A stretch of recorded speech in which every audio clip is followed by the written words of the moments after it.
and this is Define Thy, where we define thy path of our character. Now, before we go adding on to new little things onto this laptop from the games we're going to play, I want to thank soloPAW for sponsoring today's episode, as well as Bitcoin Live DB Network. Now, if you haven't heard of soloPAW, well, they're like a little black book that's made from stone paper. So they are going to be fade resistant, tear resistant, and water resistant, so you know the info and secrets you store in your little soloPAW will last and survive whatever you throw at it. I personally have a soloPAW, and I use it for my website, info, email, general contacts, passwords, crypto keys, among other things I want to keep offline and off my computer. So these little black books are pocket-sized and ready to be by your side regardless of the adventure you have in real life or online. Now use the code on your screen, BitcoinLive20, to get 20% off your purchase today of the soloPAW's website, because yes, they are available all over the place like Walmart and other things, but using the QR will take you to the website where you can use BitcoinLive20 to get 20% off today. Now, throughout today's episode, you're going to see this little special little pop-up come in, and we're actually going to transfer the entire thing down there. So that way, while you're watching, don't be afraid to go ahead and scan the QR and shop while I play. And remember, use BitcoinLive20 to get 20% off today. What up, everybody? Alright, so we're in it. You saw it pop up. I know you saw it pop up. Okay, it's fine. It's fine. We're here. We're ready to go. We're in. Like, I didn't actually do my vocal test or anything else. Somehow behind. Had an alarm go off randomly, like 1 minute before stream. I was like, what the heck? I had to go hunt for it. It was, one of my wife's work alarms. Like, what the heck? Alright. Where am I at? Okay, here we are. So, let me check this out real fast.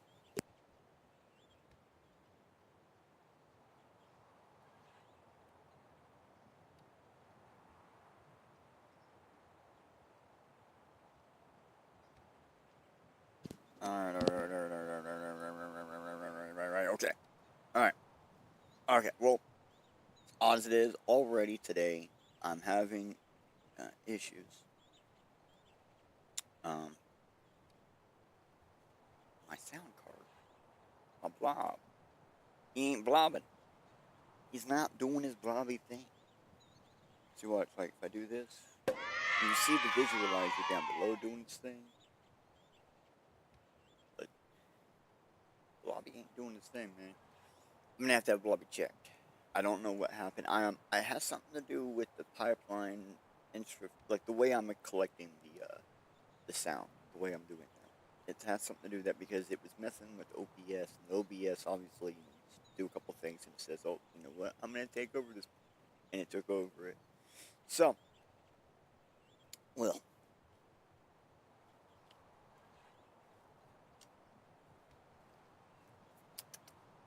here's my visualizer.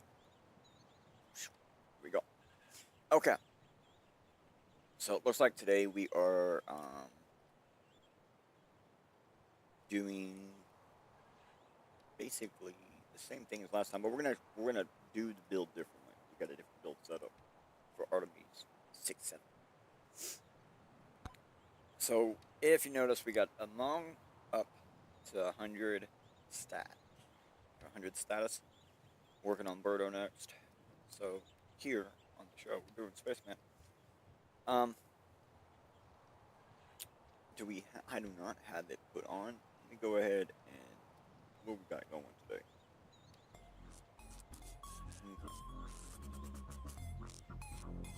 Alright. So let me just do the build setup.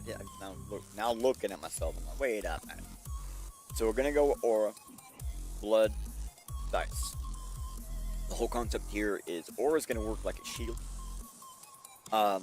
Dice is going to allow us to increase our crit chance randomly. We have a random chance to increase chance of crits by rolling a 6 on throw. So we're going to need quantity. We want to have a ton of throw. We basically want to be able to throw and just make our crit chance and possibility just have this huge increase. And then we want Blood Mark for the health. We're going to we plan on getting HP Tome. It's like a mess, right? We plan on getting XP Tome. Now, and then I'm going to get quantity. What I get after that, that's a toss-up. It might be damage, it might be gold. I've been doing a lot of tests with a lot of these different books, and it turns out that gold and damage are equivalent on this game. Like, getting a massive amount of gold allows you to open a load of boxes. Okay, that can allow you to do extra damage. That allows you to get that upper hand somewhere, right? Just having extra damage, it's extra damage. I mean, I had a game where my damage was at like 37x, 37 times multiplied. Holy, we were damaging. So, that's the setup, that's the ideal, that's what we're doing, hopefully. Steer, still doing tier 3s.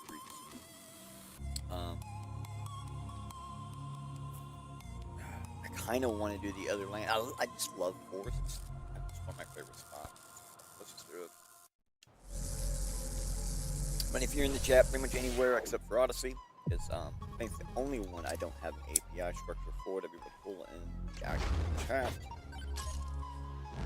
Go ahead and say hello. Say what's up.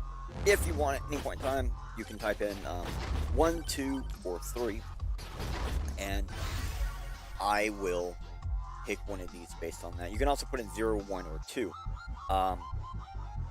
Let's just go with 1, 2, 3. That's it. Make it simpler. Because when I see 0, I'm going to be thinking my main weapon. So let's go 1, 2, 3. And for example, we're going to pick 1.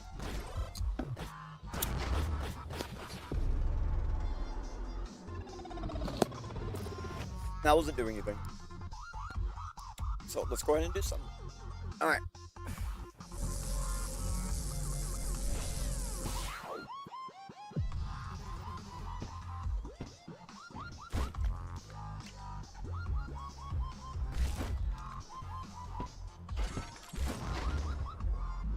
But yeah. So we've just been pushing it.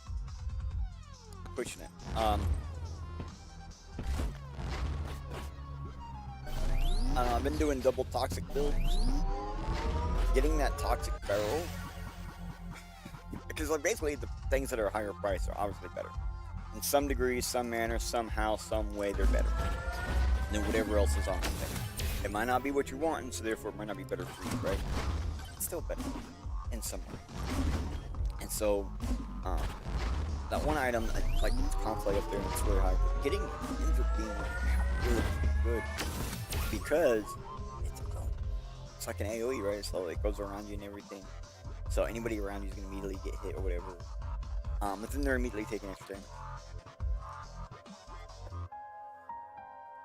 Immediately taking extra damage. I need to check the price of this. 75. See, that's the thing, like gamer goggles, it's really, really good because lower your health, you know, the higher your strength hit.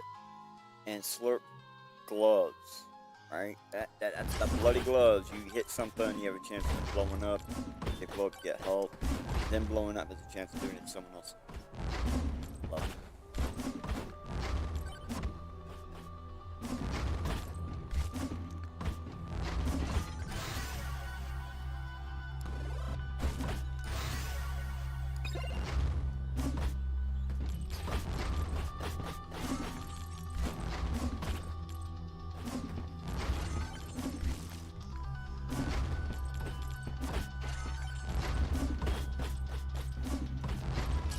Drop down, grab those.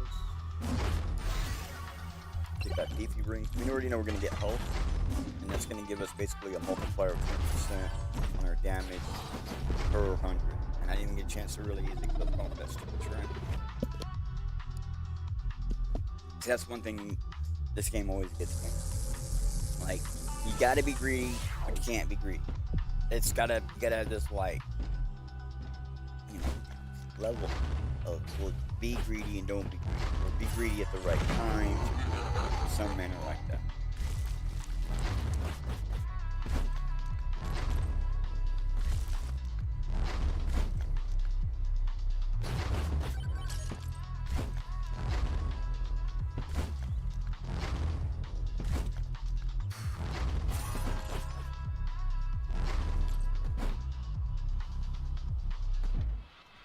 I don't even have a clue how in the heck we're gonna do the big boss, the stage boss, or whatever. With this guy, like, it just sounds like it's me. Insane. I know it's possible or whatever, just like, think about it. Attack slow, right? It's supposed to trap him, whatever, but it's always, like, watch how it attacks. See how it, like, moves you down with them.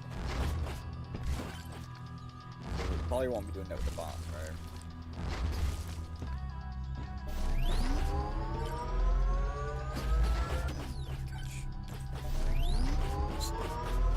This one and a couple other characters, like the bird, Muck, skateboarder, and Calcium. Like sometimes in those charge shrines, jumping sometimes just should have done it, like that type of thing, right? So it's just stupid, but at the same time that's what makes the game more difficult.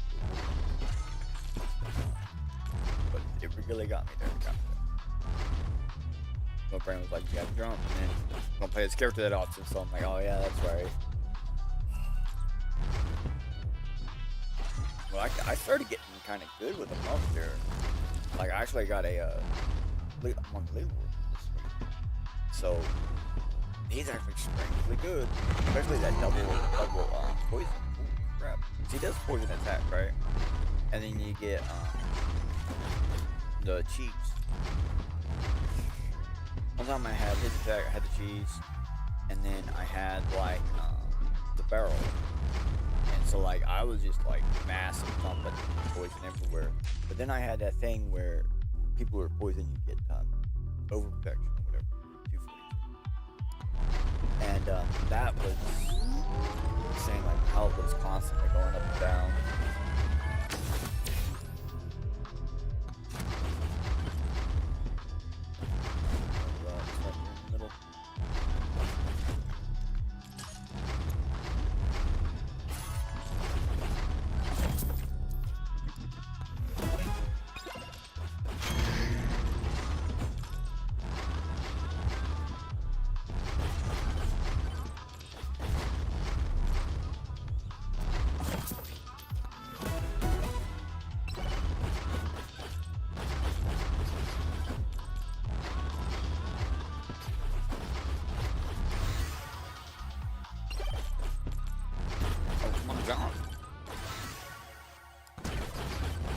Dude was on the side of the head. It's actually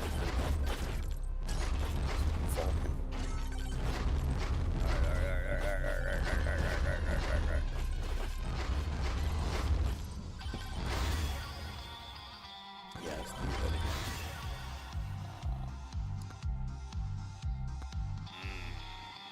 Gold. I was wanting damage this time around, but gold was there. I didn't want to spend that money.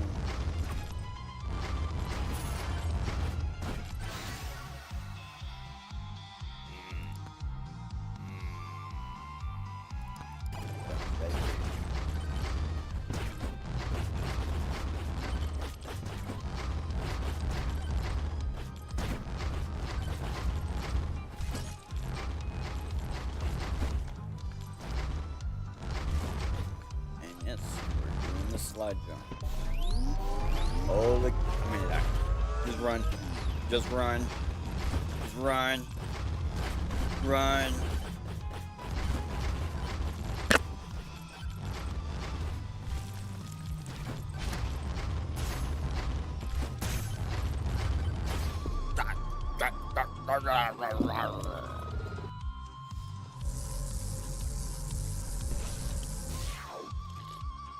Actually,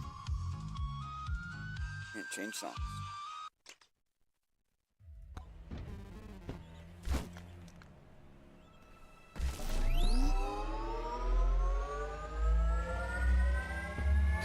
Oh! Actually, I started like I was working on 3D Change Perspectives episode last week. We had that last weekend. And so this week, I kind of started already working for the next one, which is next weekend. And I don't know, I'm doing something kind of stupid, but I don't know, it might have a fun aspect. And so that's the only reason why I'm doing it. It might be fun. And but I have a lot, like I started making a game thing, and basically it's just like I don't know, the game making. That's not even the right term either. It's basically like a template for just running Python, like flatter. So basic D&G styled RPGs. So, you know, simple games. And I'm working, like, basically like I have this thing where it's not a full game or anything. It doesn't actually play anything, just the bosses. But it's basic mechanics of the game and stuff, And I've never been really all that happy with it. Like, what I wanted for it was a bit different than what I have. So, this week, I started working on something new that's more for what I have. Not like what I want, more for what I have. And we're rebuilding basically the whole thing, trying to find a simpler solution. So basically, like, the program I'm talking about is the game. It's a massive program. It's a single file. I love this file, but it's just massive. And it becomes cost heavy for workload production. Like, you're gonna want to make a change here or whatever. It's like, don't code Python. I have to do something, I have to go to an AI and have it take my code, put it to Python, and apply it to the thing, and then talk time. It's really expensive. And when I say expensive, I do mean like work, like CPU expensive. A lot of processing has to be done, just to get that change. So this new system, the new thing I'm doing, that's using basically the game builder. I don't plan on reusing the map. There's like a map generator. It's an auto map.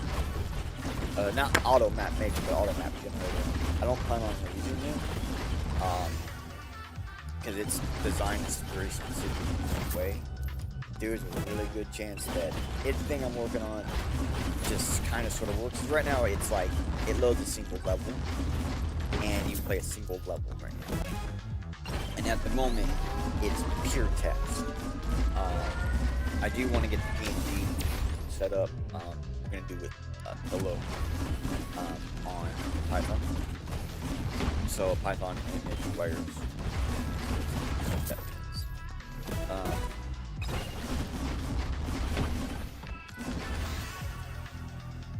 But it's going to be basically like just owning the thing, like a program, is your base template. So it's the same concept as the other one, you know, basically base template. But I'm actually, like, the other base template, the other one I was doing, like, there's a lot to it. And I was not actually doing the base template. Base template was like very super generic thing. The other game was really different than this one. Like the other one, the whole idea is like never ending, it's just an infinite game. This one I'm working on right now is not that. It is like, I guess the best way to describe what's in my head is like the Super Nintendo okay?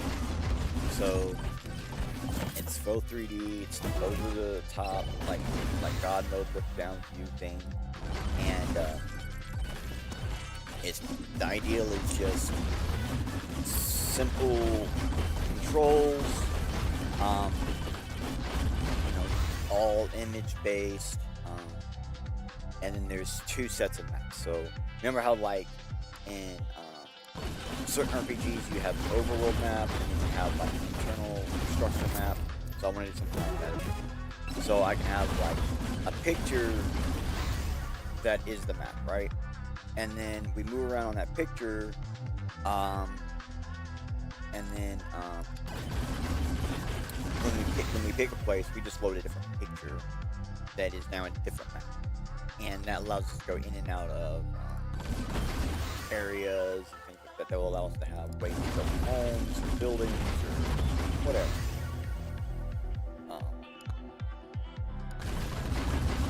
Old-fashioned techniques, basically. And the way this is done is like there's some files you can edit.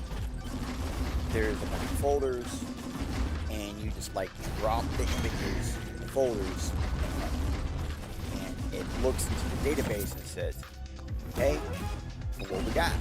And then we have a specific naming scheme for all the files that we use that allows us to put all the metadata into the name. It's fun.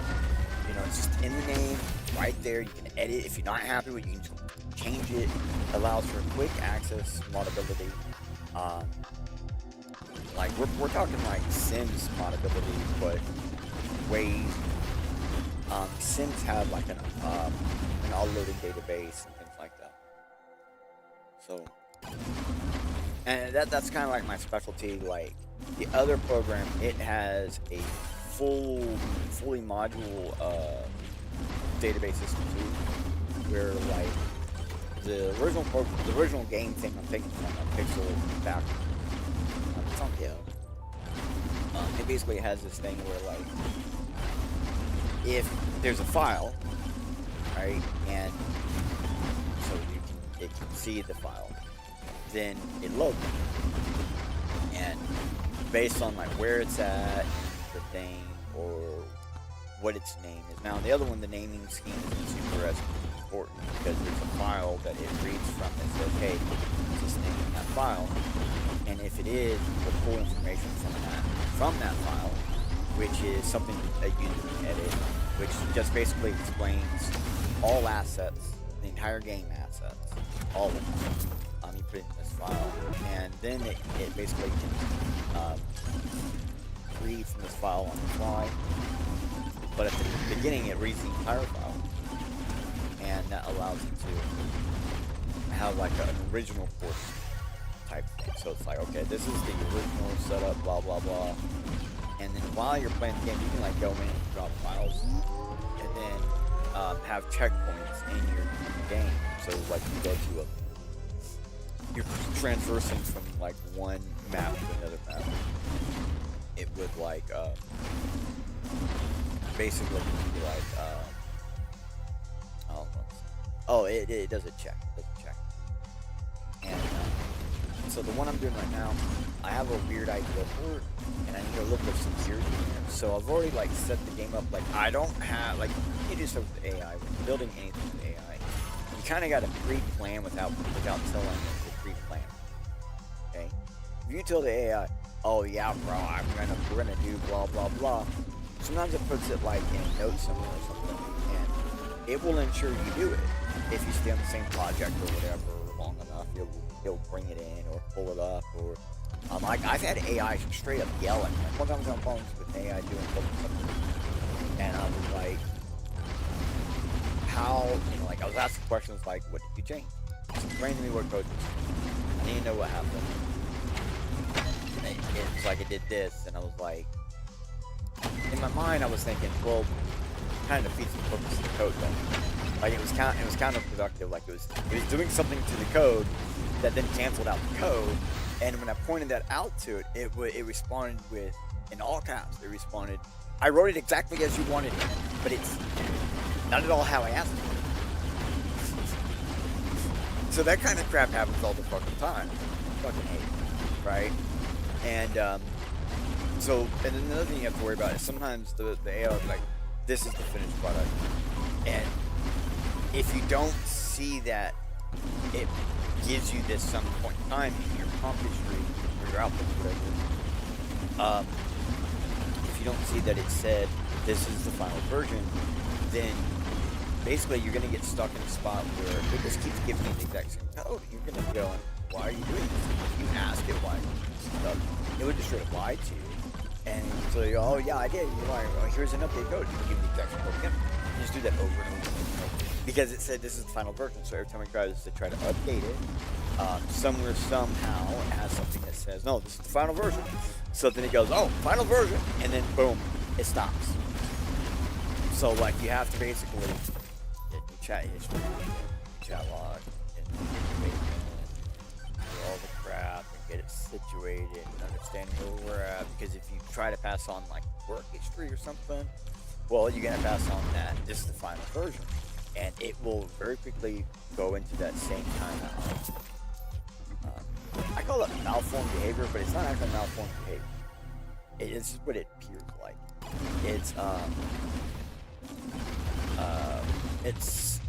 I think it's prompt injecting security protection code, but it's anti-display. I hate these. There's a lot you can do with anti-display. Like you can make AI completely incompetent just because it thinks it's being attacked, so it puts in a security, it turns on a security protocol that basically randomly jumbles or messes up prompts both. So it can get really confusing.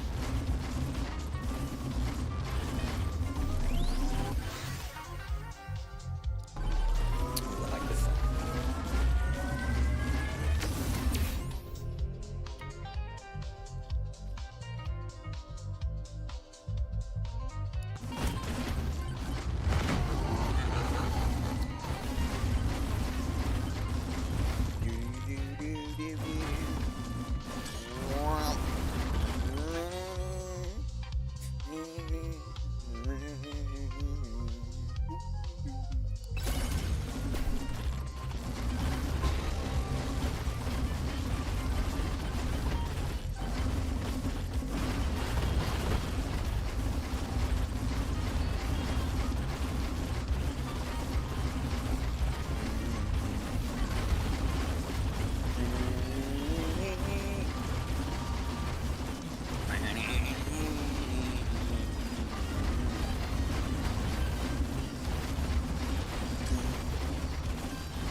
But anyway, back to the gameplay I'm making. So like, the original game in the background is a multi-styled RTS, that's real-time strategy.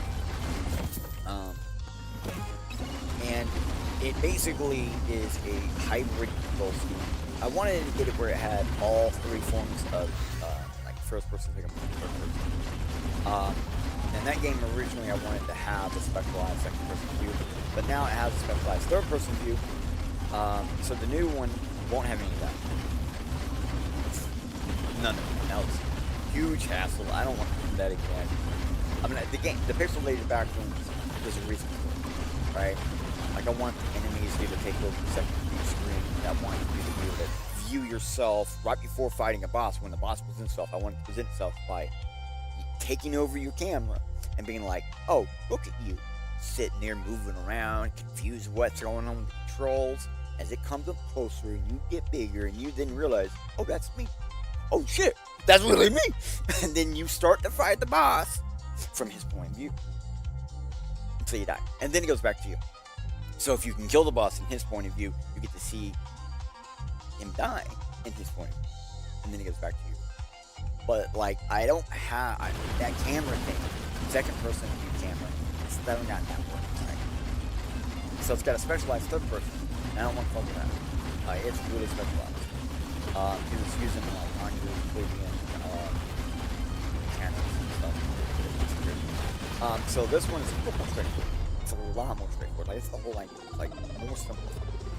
But I had this program that we presented it last weekend on 3D Training Perspectives, and basically I spent the whole fucking week fixing it. Like I presented it, I kind of made it in haste, and is normally the type of program it is. It would normally take like for me, it would probably take like 6 months to a year to properly build out. And I was like, fuck it, let's rock this bitch out in, I don't know, a few days. And I think I did it in like 4. I think I did 4 days. Most of the week. And I was like, oh hell yeah, da da da. And I do this thing where I will take any code I do after a little bit of time, a day or two, when I can't quite remember the code. Like when I'm like, I don't really remember what this does. I don't really remember what that does. Or any code I don't know how to read. Like I know how to read some Python. I don't fully understand it, but I know how to read it some, right? So like that, it technically counts as I don't know. So I'll go to AI, Grok, or Claude, or all sorts of different ones. I'll just go to a different one, and I'll just hand it. I won't say anything. I'll just give it the thing and see what it says. And I had gave Grok the code thing that I had Grok. It's like spin out super fucking fast. And Grok was like, hey, this is really cool and all, but what's the point of the whole first process if it doesn't do anything? I don't know. Because that's not exactly what it said. It said it very, a much longer-winded way. It was pointing out that it was really neat program. There's this really big process at the beginning that does all this work, and then here at the very end, it just ignores all that and does something else. So there's no point in this. And I was like, whoa, what do you mean ignore what? And I just simply I said it like, hey, I'm really trying to use that. I must have forgot about this or something. It's a mistake on my part. I just basically claimed stupidity, right? Oh, I'm dumb. Well, I am dumb. But I mean, like, this is like sometimes the best way the AI to just go, he doesn't know what to do. Let me just figure it out. Sometimes you just basically have to explain to the AI, hey, I thought I knew what I was doing. Guess what? Poor dumb human don't know what he's doing. Can you help the human out? And that almost, it'll be like, oh, hell yeah, bro, I got you. And it really did. I just kind of explained. I said, hey, look, man, I really thought I was using that in the output. Is there any way you can just fix that? And then I was like, well, while you're at it, tell me what else is fucking wrong.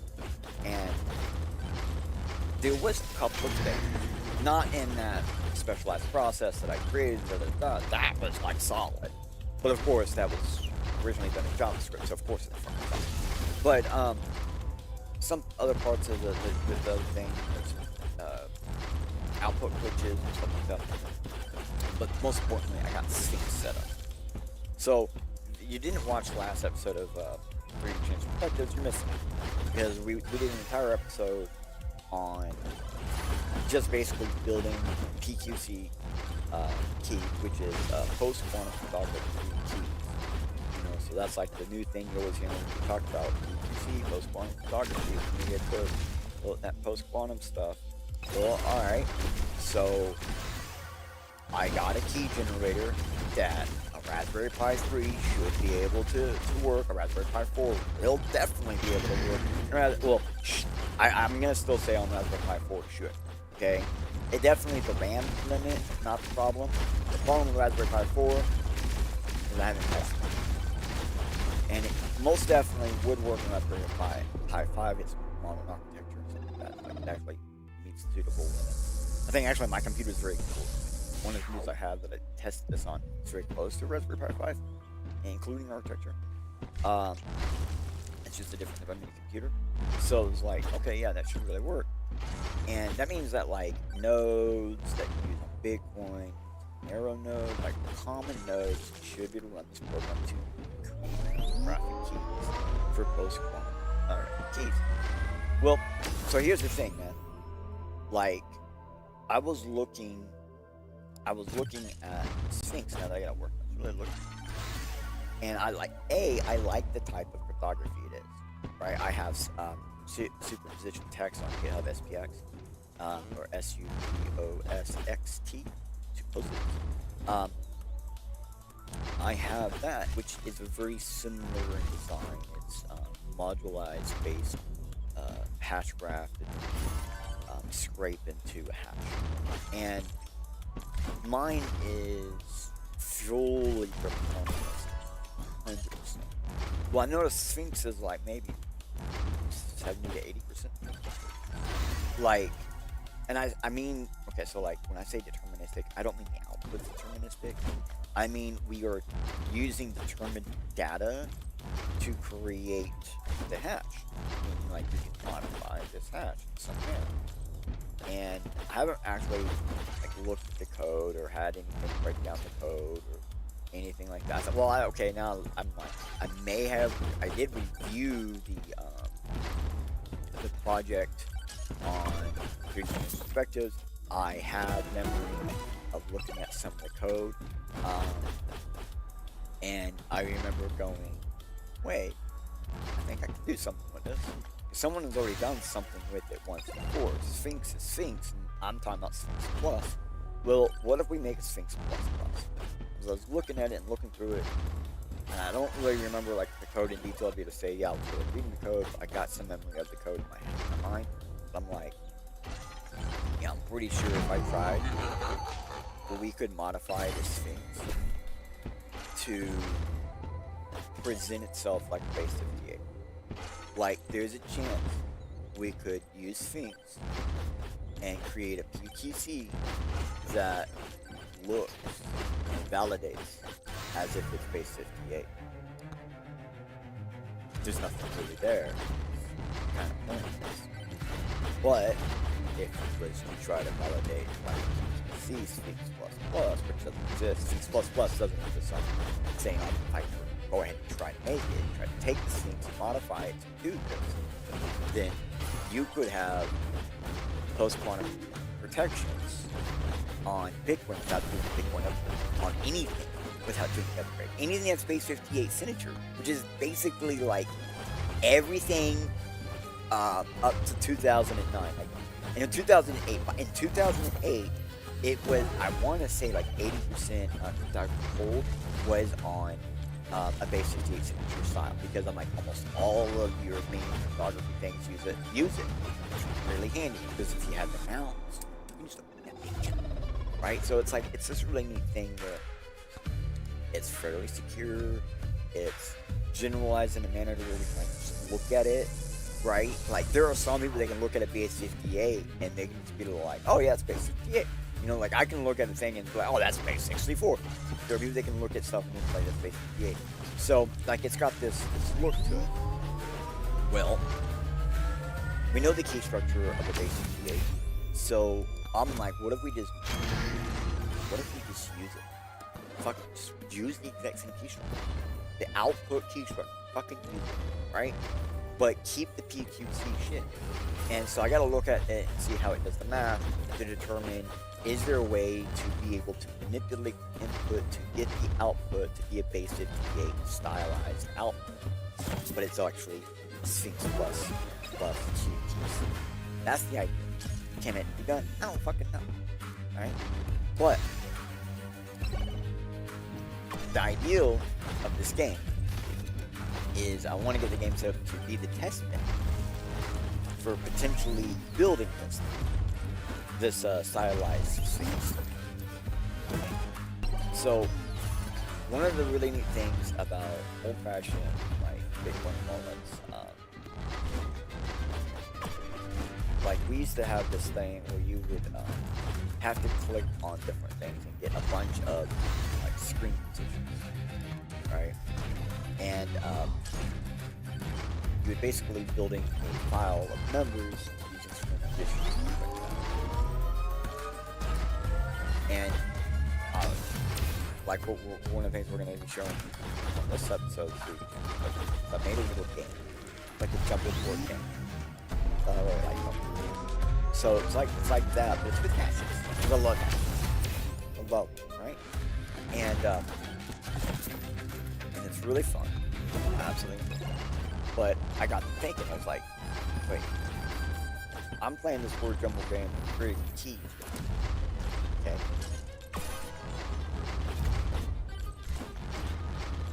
why can't I just play a game and create That's the real ideal here for what I'm doing. The new version of Pixel Backgrounds, which is not Pixel Backgrounds, it's still going to be a background inspired something to love background. Media like that, lost a lot of stuff in the background. Okay.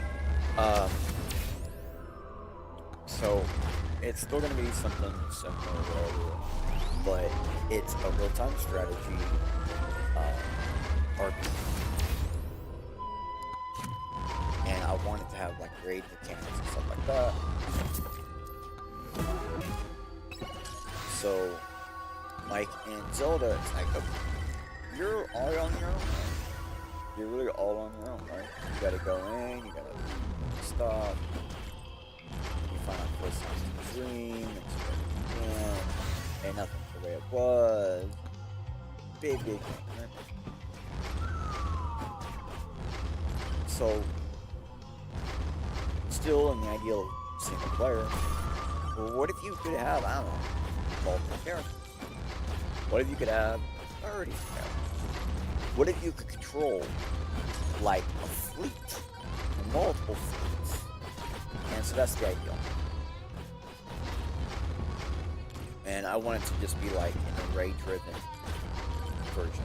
Like the other one, it's a full database logic programming system. Basically, like you do stuff on the fly, and like a specialized file system, JSON files, to go ahead and do the same work. If it just needs to generate something, it can generate it on the fly, including sounds, architecture, enemies, NPCs, architects, like architectures. When I say that, I mean like storyline arcs, side quests, things for you to do. It's like build it on the fly and say, oh, new quest, welcome to the world. And it can pull from a database of like pre-designed quests and stuff like that, which makes the process way faster and allows you to have like real generated, like real randomly generated outputs, and then some predetermined outputs that are seemingly generated. So you have this mixture of like high quality and potentially low quality into your builds and all that, and it uses an extremely neat method for map design that I'm not going to talk about here. Because we're not going to use it.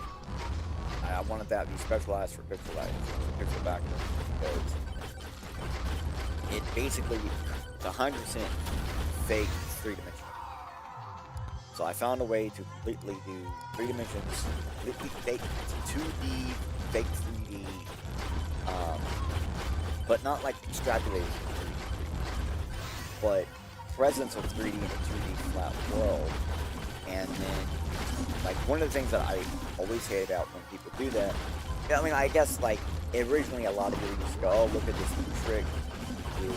Basically, you can have stuff hide behind stuff. You can have things be behind other things. But one of the things I don't want is I don't want a mini-map that has hidden land or hidden rooms. So the mini-map system, like basically the entire map system, Pixel Backgrounds is based around this mini-map build, this little thing that looks like a map.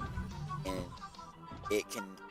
it forces the ability where you cannot put a map behind another map, ever. You can have stuff where, like, logically, it is underneath, behind, on top, but physically, no. And there is, like, in the map thing, you can even cover, I think it's up to, like, 65% of another piece.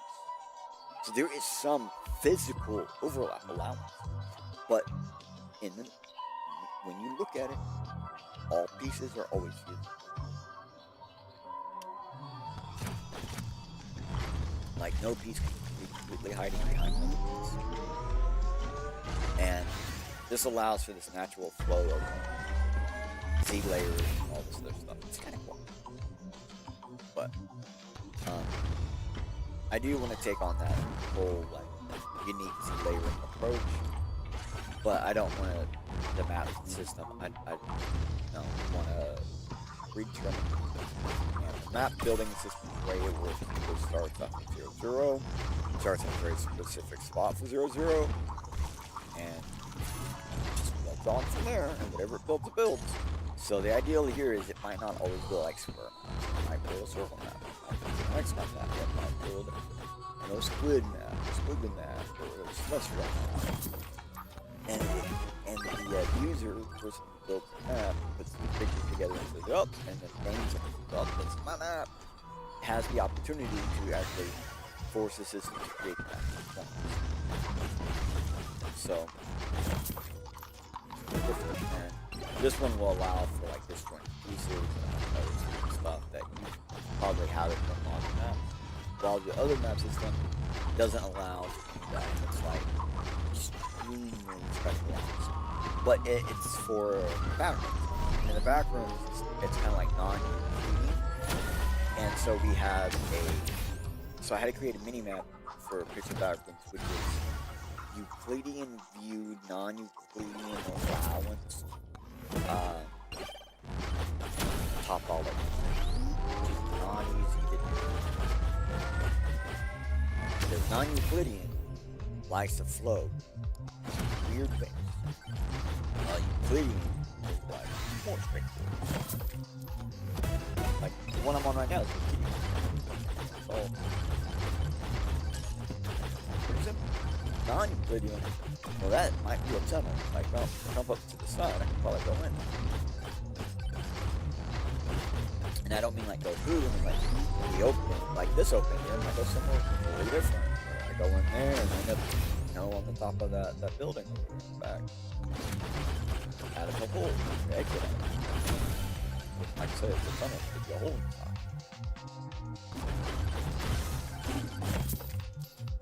Alright, I got a feeling that we're starting to have good rounds. Like the last round was pretty. I really thought I was going somewhere with that round. Like, goddamn, I didn't want to stop talking. I was doing so good. So I think I'm getting the feel of the character. That or the music is just top notch, bro. I don't know, man.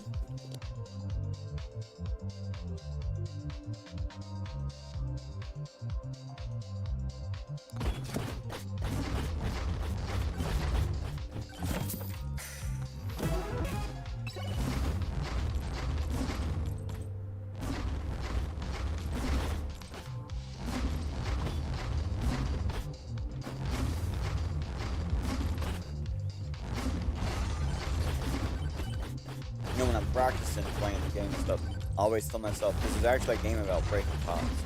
I always remind myself that this is actually a game about breaking pots and opening chests. That's what the game really is. There's just a whole bunch of people mad that I'm breaking their shit and stealing their stuff. So, we gotta deal with it.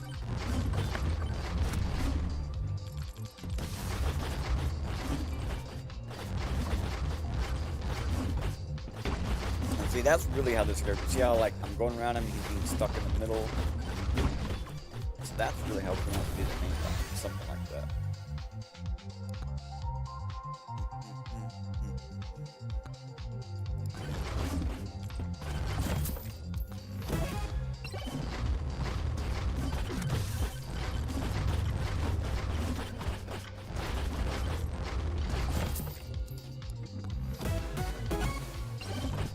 Yeah, this is actually the soundtrack for that game thing, Pictures Backwards. But the new one that I'm doing, I actually plan on building a small map and all the little things. So basically the entire game, like this, a template to play. And I want, basically, I'm going to create a template that is bare minimum you need to create TPs. So the idea here is you playing the game, and if you just do all the minimal inputs to get through the game, it would be enough information that we can use the data from all the stuff. And it's not just like, oh, this pinpoint, that pinpoint, but it has like I don't know what I know the word. Hold on a second. I know the word. It's just old. Words don't come so easy. But there's data and information that we can turn into variable values that are have nothing to do like the screen or position like that, and stuff like took 5 minutes, 2 minutes, or 30 seconds, or like different things like that. But basically, we can use variable value systems to create a more potentially randomized input of numbers. And then with my specialized system of how we create QC with the data we have, basically I can turn any data that we have and I can decouple it during the process. That's probably the part I'm really happy about. I did this once with something where we decoupled one process from another process, and it was just like ecstatically really fucking good. It changed I think the processing amount was greater to do it that way the first time. This time we managed to get it where it's like, no, I didn't really take any major flaw hits this time. I think the only flawed hit I took was like I want to say it was 0.12 seconds, something like that. Like the amount of time was so negligible, like I couldn't even tell. And then so the ideal is play the game, right? Because I can decouple your inputs to the game logic, like to the hash output. So game logic turns to hash, right? So what we do normally in the system that I have set up, as you're doing something, you do the thing called like reflow. You reflow certain types of data back into it during like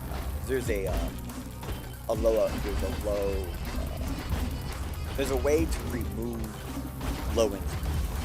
I have a specialized method to find low entropy and just completely cut it out. We just get rid of that bitch. We don't need low entropy. We want high entropy. We want the best and the highest entropy possible. We just fucking get rid of all the lowest things. And so during that time, we need more data to replace that data. So I have, like, in this process, we have a special way to do that. Well, what if we just gave you more input data, right? More game data. Well, okay, so say we take, like, specialized breaks in processing to, like literally do one of these steps. Oh, I cut out data. Wait a second. Oh wait, he has more. Do it again. And create Sphinx specifically. Like it's not the fastest. It's like one of the more slower ones. But the output is so more determinable that we can create structure of DRM around. Basically, there's a role system in the hashes. Okay? So we can be like, oh, this person generated role blank. That means they did X in the game. So therefore, we need to look at the hash, and between this point and that point, we see this value structure, which in decimal equivalates to, hold on a second, look at my page.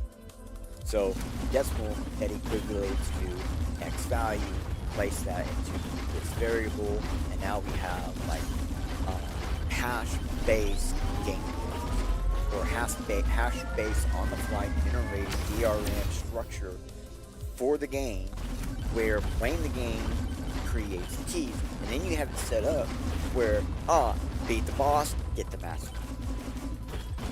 So you get all your role keys, you get all your public keys, but no master. So you're like, well, bro, you can't really do a whole lot without a master key, right? And then you start to look at it and you're like, whoa, I got no private keys. You want private key? You better watch the credits, baby. Finish the credits. So you have that thing set up where if you have to beat the boss, you can't even see the credits, right? But if you beat the boss, you immediately get the credits, right? But after that, you'll have like a thing where you can just go to and watch the credits. So you could be playing, say you want an output where you don't have private keys, or you don't have master keys, you want private keys, but no master keys. And you're like, yeah, I just want like roll 0 through 5, or roll 1 through 5. And, you know, so play the game, and you do certain things, and you generate rolls 1 through 5, and you go and you watch the credits, and then boom, here's your keys, bubby. So it's like something that stupid, right?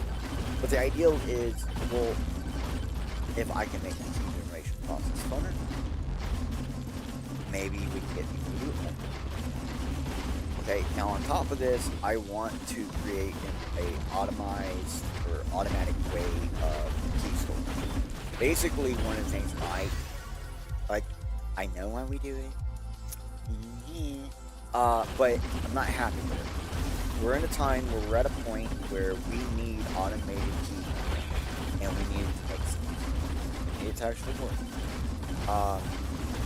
So I've been working on a new type of graphics, PQC graphics system. This allows me to wrap data inside of the QC, of like a post-quantum cryptography key, but it's not actually in the key, it's wrapped with the key. So you need the key to open it. Okay. So, I don't know if you're hearing me, but that basically means I have a way to take anything and wrap it with these keys we've been making. So, we can just offload a wrapped key, material into your database as a zip. Now we have password protected file. We just password protect the zip on creation, right? Maybe use a G-zip or something. And then, you know what? Actually, the way we have it set up, I'm just going to say, we have a specialized QQC itty bitty site system that I'm still fully getting it where it works right. But basically, I fully get links using it that use QQC set up cryptography, and the system uses the Bertolli and LMDA compression to get extremely small links of the data that contains the full set of information. And that's how we actually plan on transferring stuff around. So, let me put that into a zip file. So the thing that we're giving you that contains your keys is actually a link you can send to somebody securely, because it's secured by the link. It's kind of stupid. And when I say stupid, I mean it's basically all the hash link technology I've ever invented, I've ever fucked with. It's like I used to be not an mentor, but like I used to be the gopher. I used to get all the top, or not even top, digital. Like I used to have to do all the email responses. People would send me like handwritten note pictures, and I'd have to turn them into text files. And people would be like, "Hey, I need these two things combined." Like basically everything I'm making AI do for me, I used to do when I was in like high school as like an intern for some for those in HashNet site. There was a HashNet company. Intern for when I was in college, blind doing. But early days of the internet, you could do stuff like that. And basically, I was like, "Hey, I don't want money. Just I want more. I want to learn more about this. Help me learn. Help me understand." And I ended up getting a mentor, a hash mentor, that he was like the bee's motherfucking knees. I would have never met this guy if it wasn't for this stupid internship, which was basically an open call internship. It was originally all data processing and from like image to text or whatever, because like basically these guys were doing like handwritten notes, and they didn't have the time or want or need or whatever to be able to like, hey, I need this written to code. So they would they hired people like me to just do it. Like I would get emails, I'd have to take that picture, turn it to learn that, read it, write it as it says. And through that process, it helps you learn, right? They're like, oh, okay, here's a script system that allows you to do blah, blah, blah, blah, blah. And it's all written on there. You just got to read it and do it. And then, know, sometimes you might have to back up. You're like, yeah, I don't know what this is. You have a piece of paper or something. There's another one. So I would like save all my outputs and stuff, everything that I did for these people. I would save them and stuff, and like that was my reference material for later in the future. And I started creating like a database of scenes, right? What else are you gonna do with it? And it ended up coming on super fucking handy. No, okay, we're on the next one. We're on this one. It ended up coming really handy. I really thought I was gonna go somewhere that time. I'm not getting build up like I'm wanting. Like basically when we do the exact same build up with a monk and with birds, basically with any, I'm gonna use a completely different character. I'm gonna do the exact same build up. There's something about this this black hole stuff that I hate. I just haven't figured out the right way to use it, I think. Originally I was using it with Tornado, and I was hoping all these things would work together. Nah. Sometimes I think I need to use it with knockback, right? I need to just get the knockback thing instead of damage, and just take the hit on my end, take F it, keep going. Alright, so we're going to do this build, any other character, right? That's what I said, right? Okay, be sure. Let's go ahead and let's prove this build isn't stupid. It's halfway decent. Alright. I can probably take Ninja. Well, I know I can do Ninja. God damn, this is like Ninja Destructor right here. This build, Ninja. Oh yeah. Because Ninjas are close combat.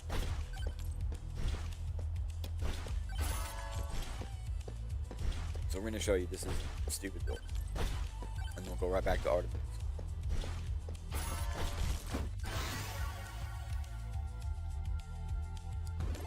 Basically, Artemis called into Houston and said, yeah, Houston, we have a small problem.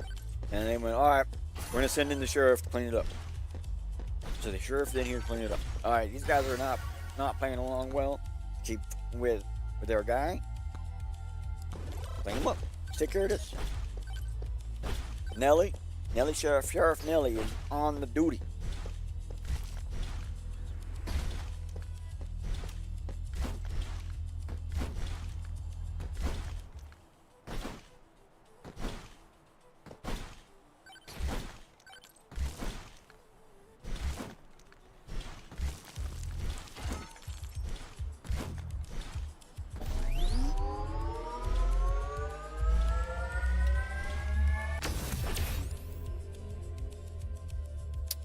Damn.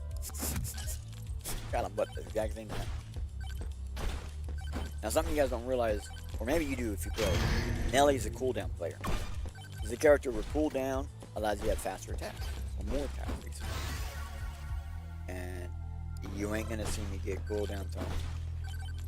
I mean, maybe on accident, because I'm so used. That's normally what I do with this character is get quantity and cooldown, and I just like massive do the basic thing. We're the Artemis build. It was duration, and then I found out duration sucks really bad. Like getting it in these little pop-ups, hurt. Okay. Believe it or not, if you get enough of the tone, you can actually get much better, stronger build up on things on your stats compared to actually getting the tone for that stat. It's one of the things that kept me from getting the damage tone for so long. Like I was getting it for a long time, and then I stopped because I found out, oh, not getting damage tone, just getting the thing with the little shrine damage, get your damage up way higher, way faster. Then I found out, well, I mean, you can just do both, right? Like, what are you, stupid Douglas?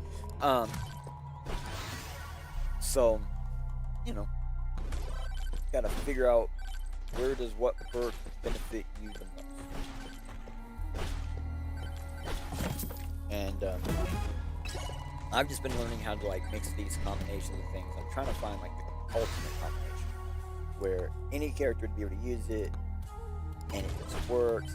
And I had it set up with this aura and stuff. Like Hero Sword's really good, but let me show you what the aura can do, bro.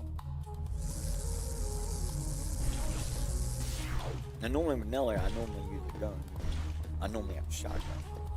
Love shotgun. One of my favorite guns. It has insane damage.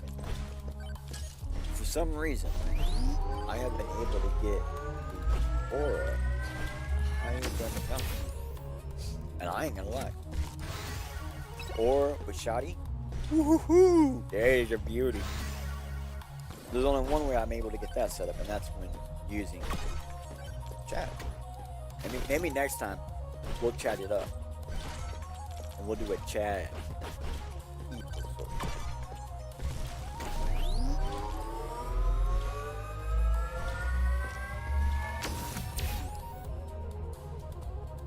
Could we build basically a could we basically build Duke Nukem on this game with Chad, the shotgun, Bloodmark, or whatever the blood one's called? I don't know. And dice, so we can like roll the dice. You know, you guys go to casinos. Big Jotty boy. I mean, he's got that aura that kills. So, you know, we might have that. I think that's what we're doing on the next Definy Thy. I think we're just gonna pretend to be Duke Nukem.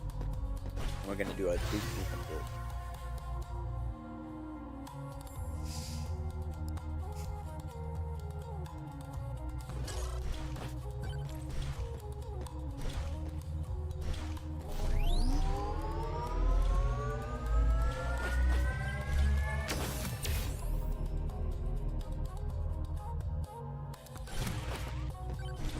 A little bit of shield goes a long way in this.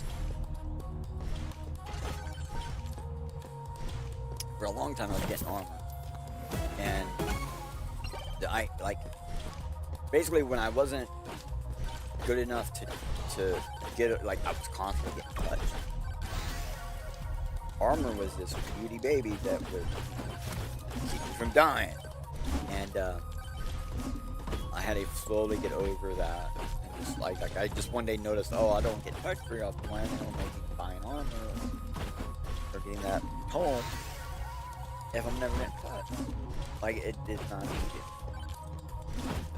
And that getting over that crutch was huge.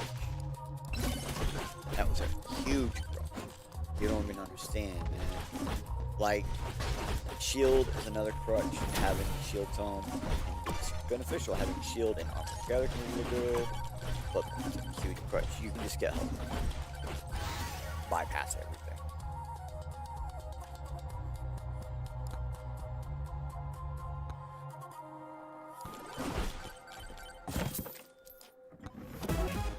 And I want to get gold this time.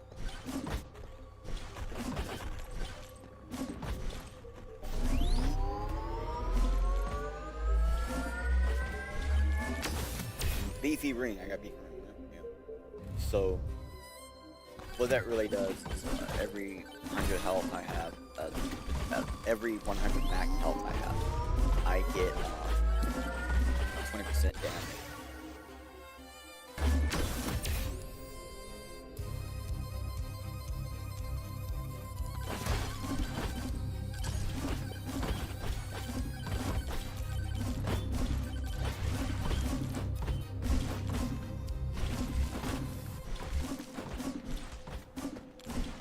Remember earlier how long it took to go up the hill? 3 jumps that time, so I was sliding. I had a good momentum ahead of time. I was able to slide across twice.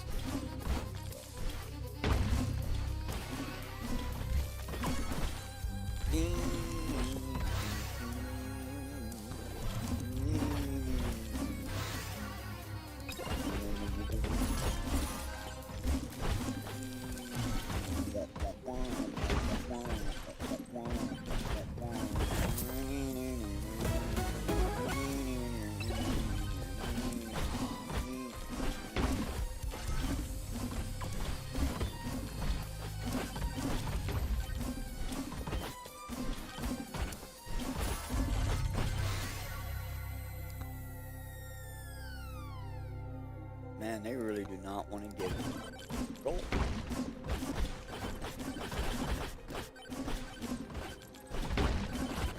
Look, they're eating the boulders, stopping me from getting there. Oh, come on. Like, for real, they don't want me to go.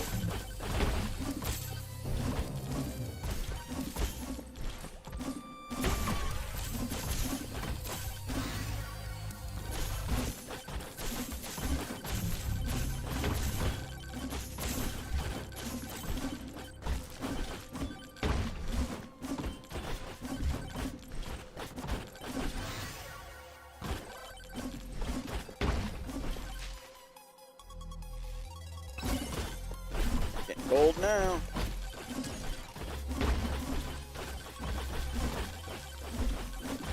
Alright. Here it is.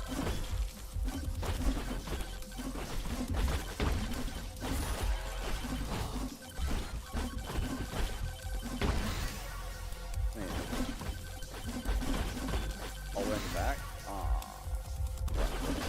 Alright.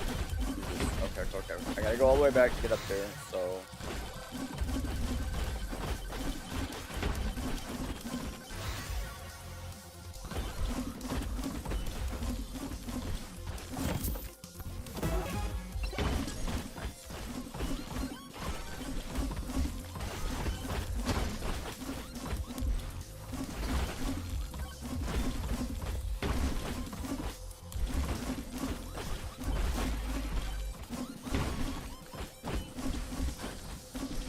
Back to my room.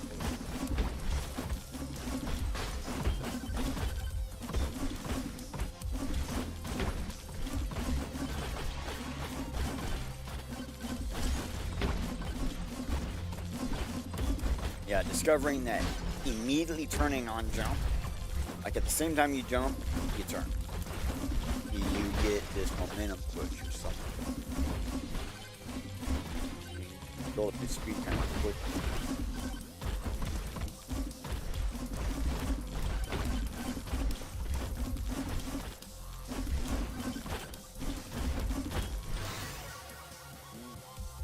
Hook me up, baby. Let me go down speed.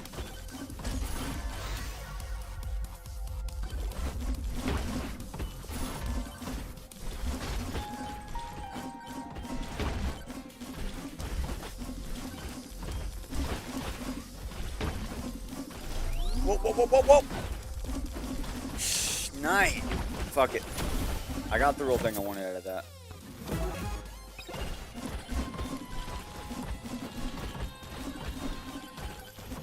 Wait, is it up there? No.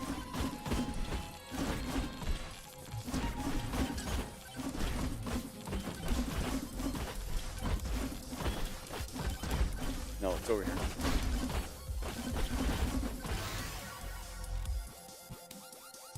Oh, I think it's on the ground. Yeah. Go.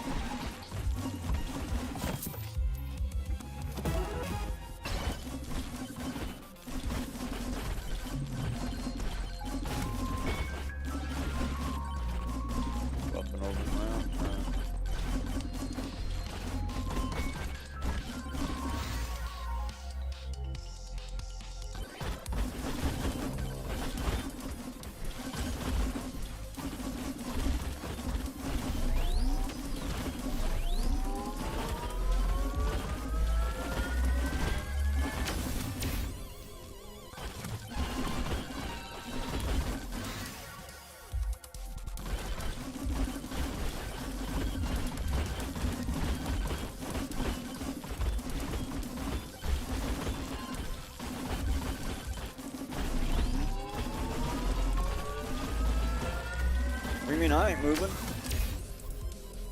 You're moving. I'm moving. You're moving. Not me.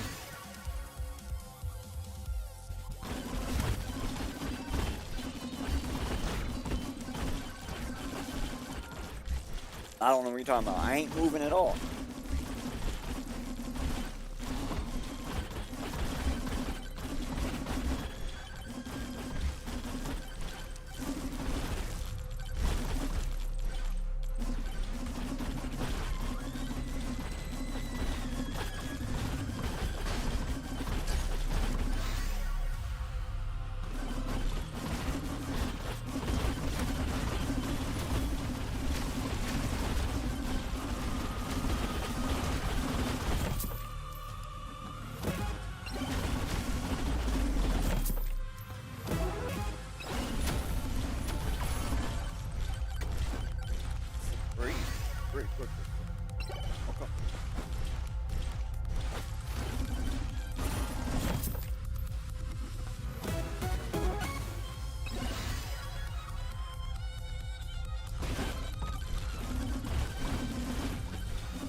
telling you, this is like the setup.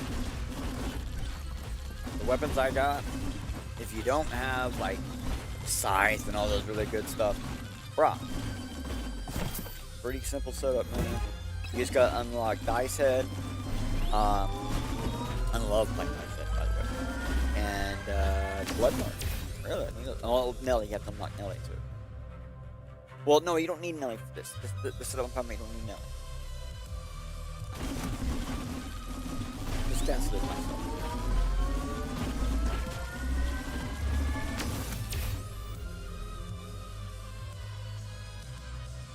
I really like what my stats were. I can't still at 1%. No, I think it's yeah. Oh, yeah, it is.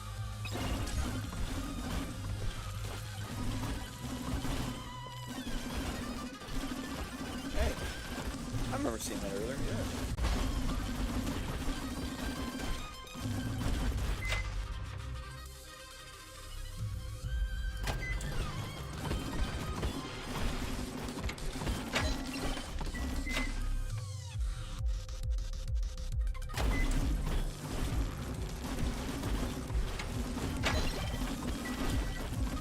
Whoa, whoa, whoa.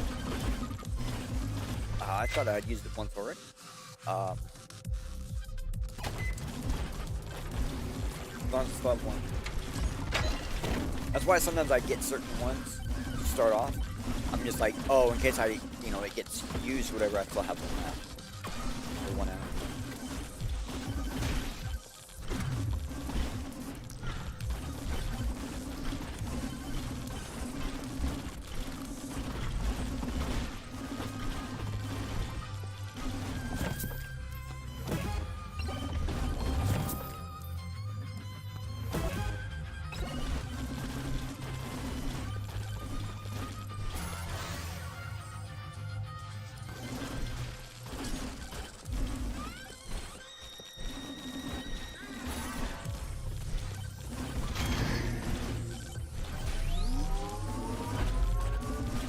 Oh wait, did I do that?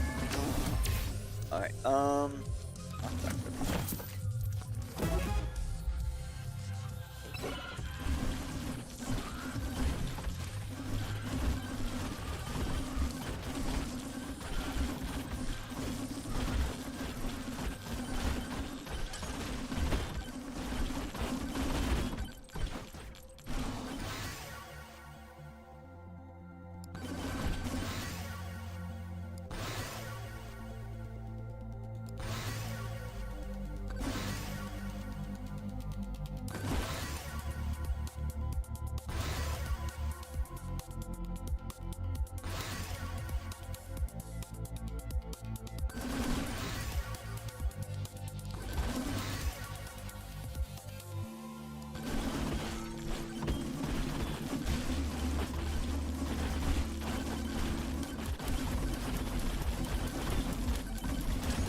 I don't remember seeing that guy earlier or anything. Must have flipped this thing.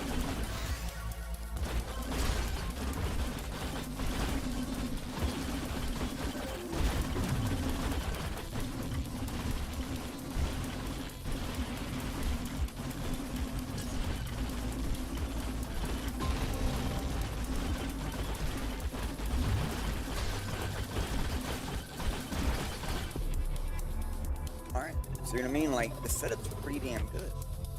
See what I mean? So, Artemis, what the fuck, bro? Alright, let's try a different map. Like, there's this thing about the map system that, like, the up-down maps work different from the flat map, so let's get a flat map.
Whoa, sorry.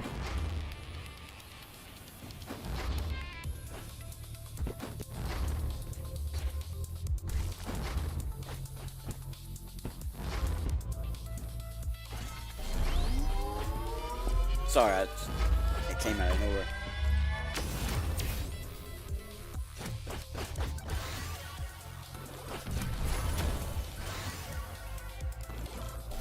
Just immediately got 3 things I needed. Holy crap, thank you. And get that extra little bit of shield.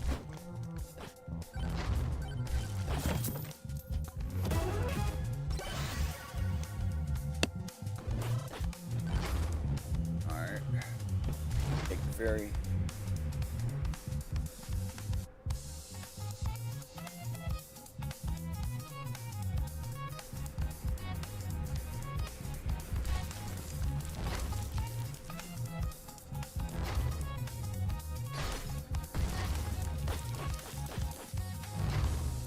Maybe we gotta try playing an entire round of the game with just like this. Be allowed to jump also though, but yeah, try not to walk.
Love this one. I like jazz mixed in with a little bit of rock and techno. I just like that. My brain's telling me to get shield. Let's do it. More shield. Shield up, Russians. Running away. Running away.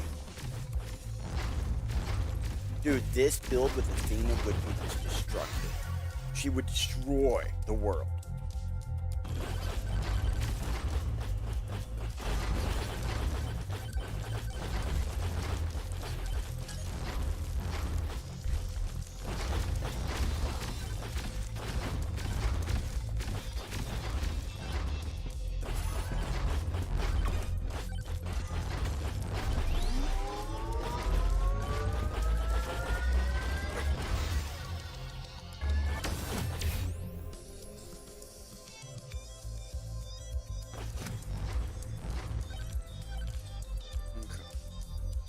We're gonna slide on over, see if we can get behind the spots.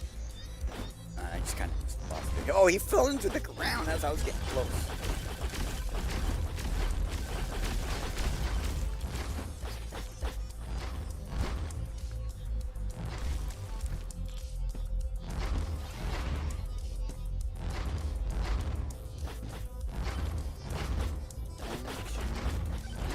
There's a couple of guys over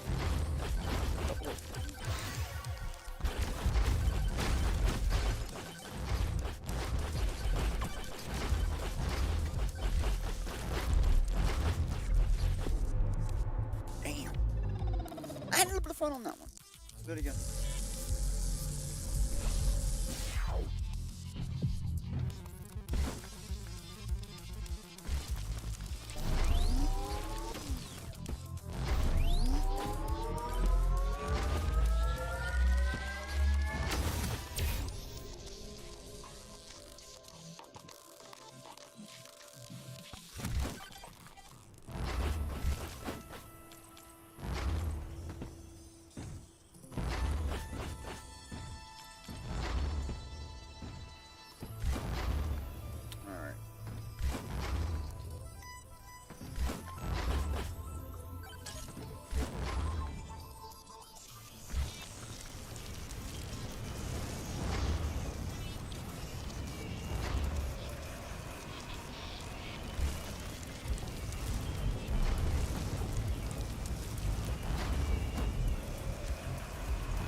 Whew, dude.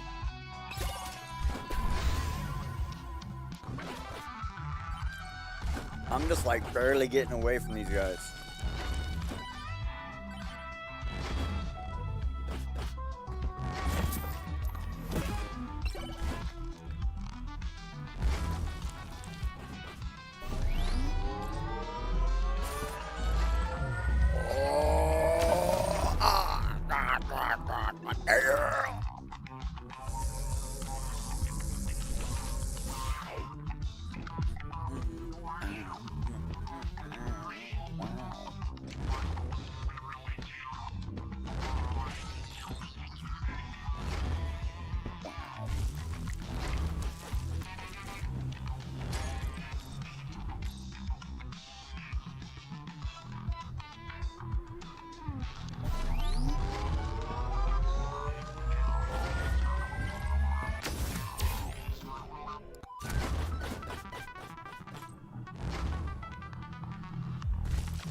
Alright guys, we got this. We just can't die.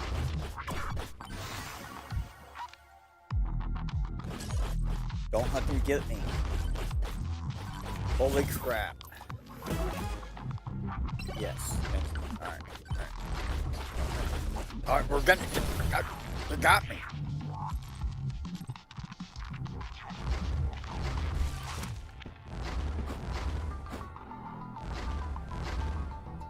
I need to get that box.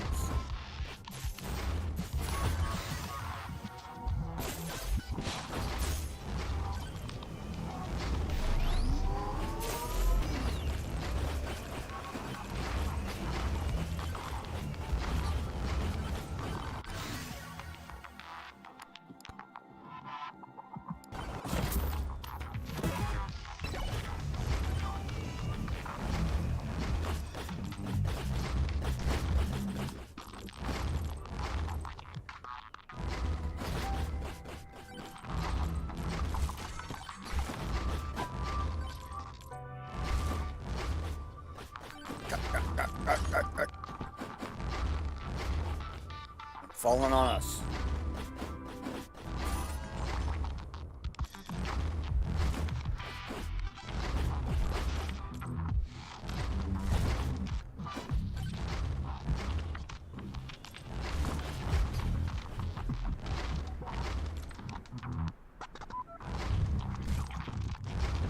All right, get it, eat it.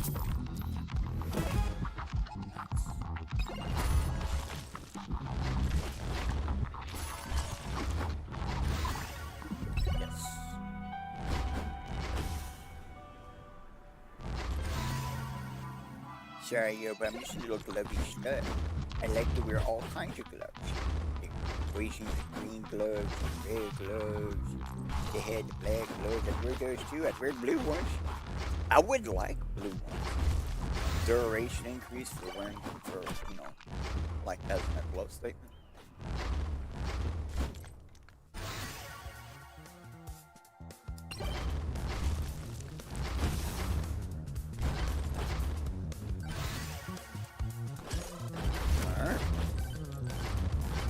Let's see if we can start manipulating speed.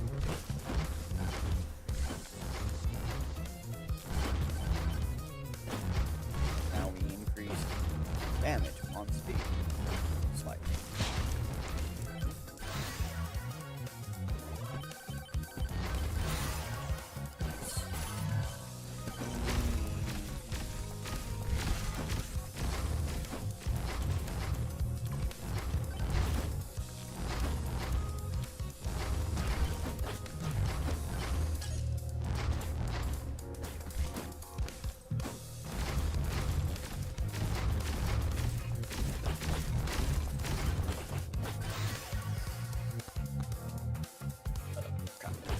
I didn't mean to click it that many times.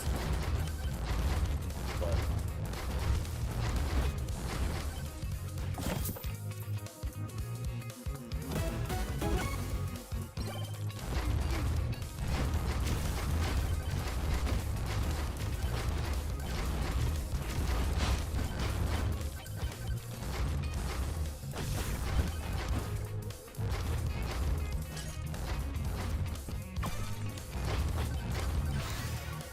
Oh.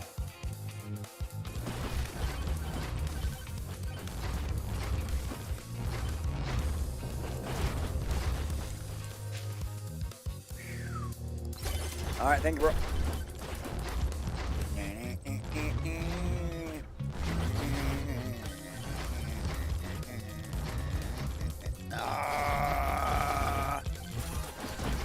Please somebody turn on the shrine, so at least I got the. Doesn't matter. All right.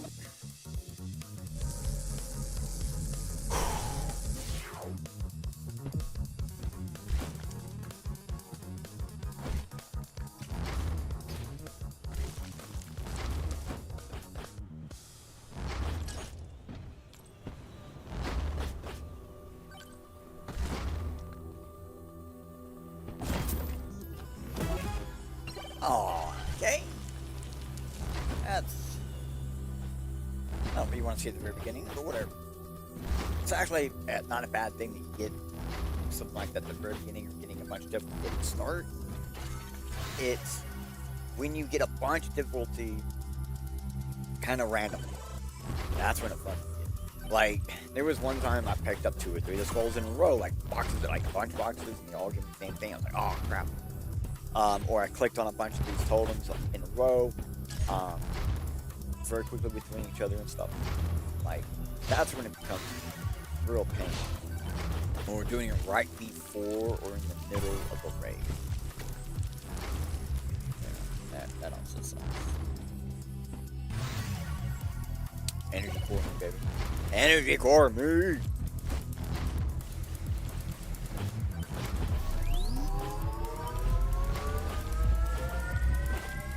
Now we got the tags.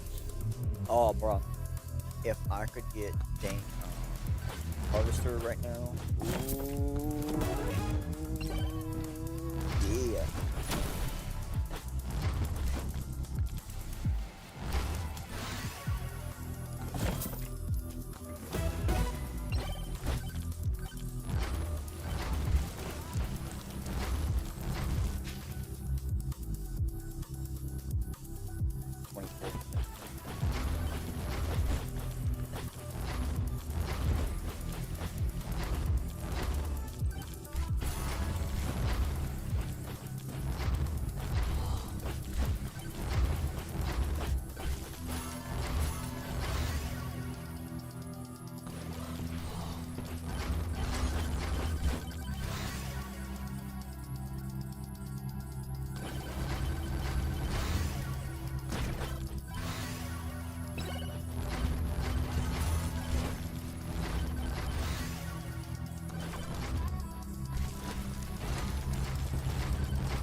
get the spike thing that had 0 armor, it'll give you like 20%. But if you have any amount of armor over like 5, it'll only give you like 10%. Or they might have lowered it, and I just remember the old one, and now it's lowered. I don't know. It gets updated all the time. But okay, I feel like I know it doesn't really seem like it, but I kind of feel like we were doing better that time. I want to do this again. I really thought I was going well.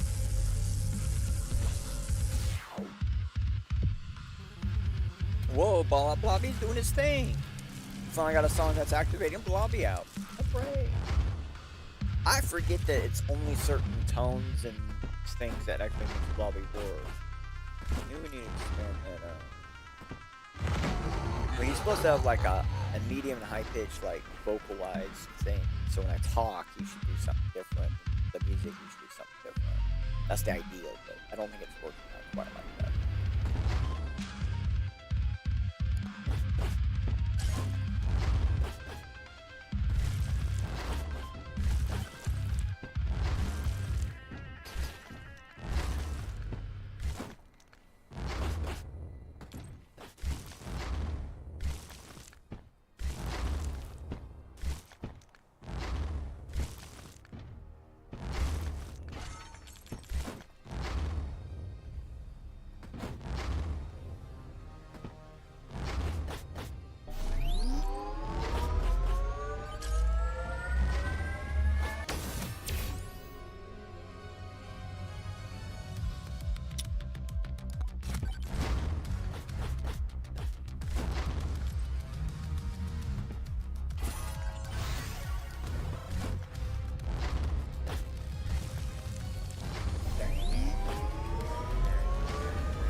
I think it's like 45 for the XP stuff. So basically, XP comes down.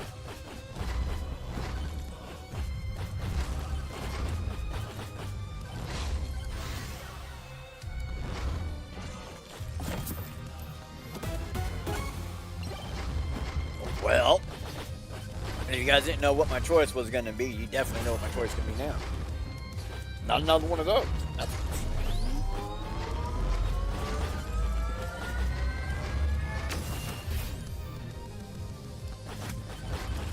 I was eating Jeff Heinz, and then I went for junk vegetable or whatever it was, and I saw it.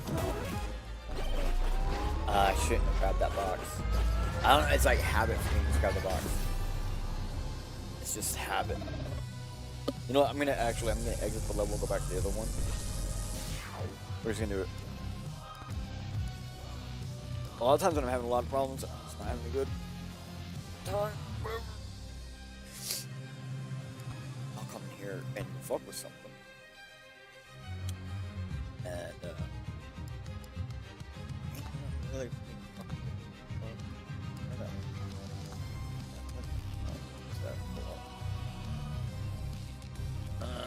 but there is a situation where I do use it for.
There is no lava type creature thing.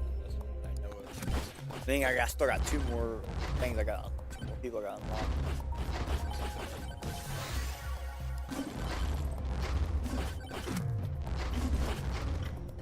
I remember a time there was concrete things on a lot of the list. You could do like lava gloves or some on things, but it's lava and splatter effect.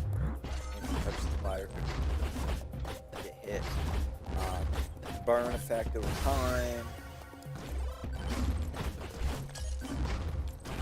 You could probably redo like a mod to just throw fire, or the guy with the flamethrower. Yeah. You got a flame shooter. But a constant flamethrower.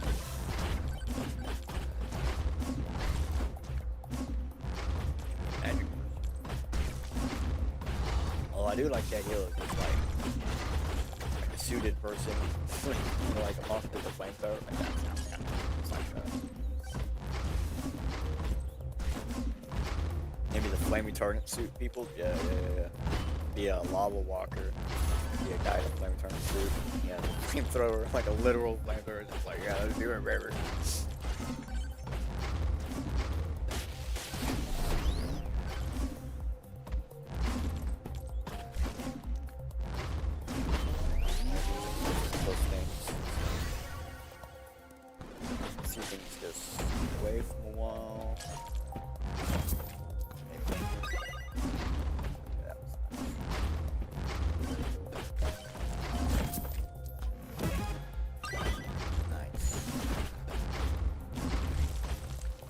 Working my way over there. Hold on.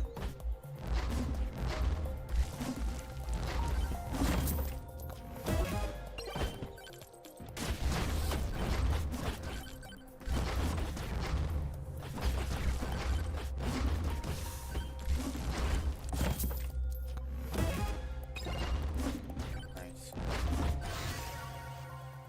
So I need to get the thing where the drop bonus increase, drop chance increase. So when I kill the leads, that way I can get that stuff in there.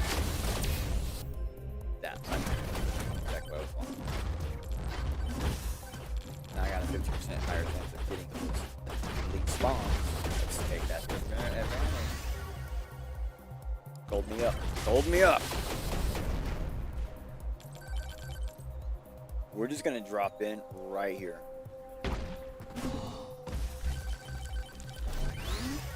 XP me.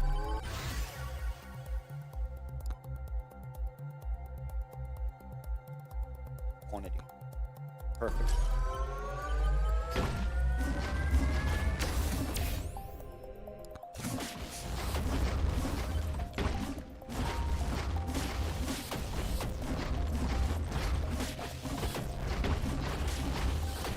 Gosh. Come on. We got this.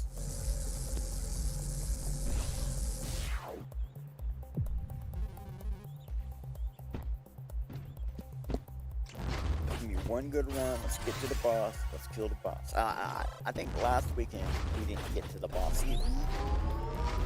2 weekends in a row. We are doing experimental tools and stuff like that, so it happens, but it'd be nice. It'd be nice.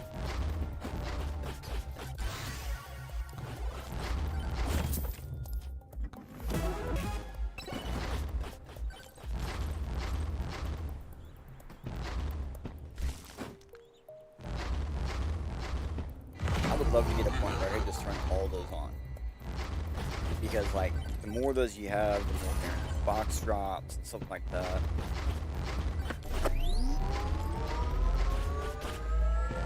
Like, I had 2 guaranteed box drops. Now I have 4. If I can kill the boss that's attached. The mini boss that's attached. Alright. But potential's there.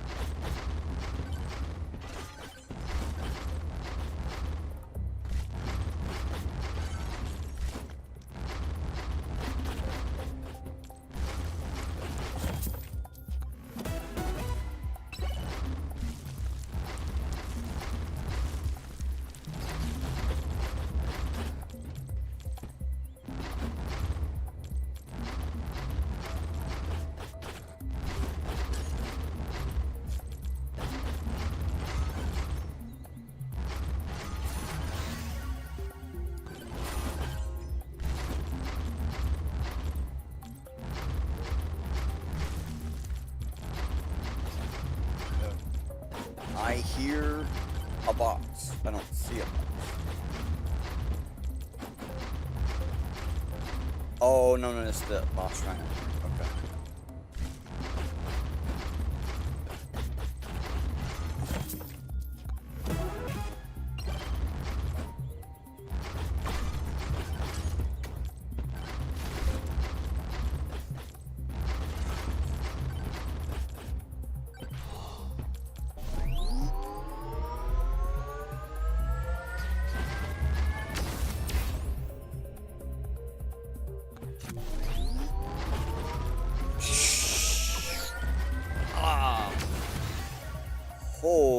Okay. HP.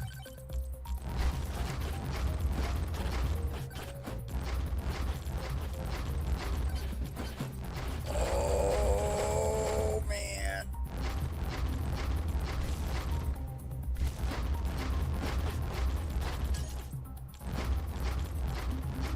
Okay.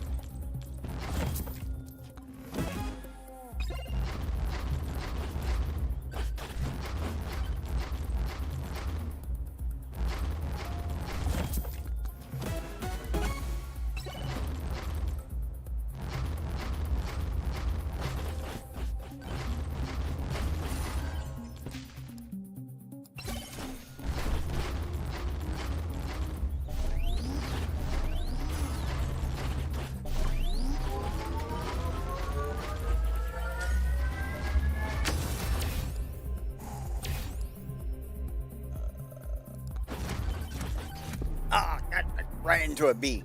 Why is the bumblebee technology so powerful?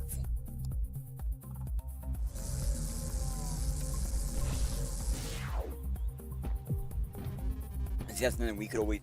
A beehive person in this game makes some sense.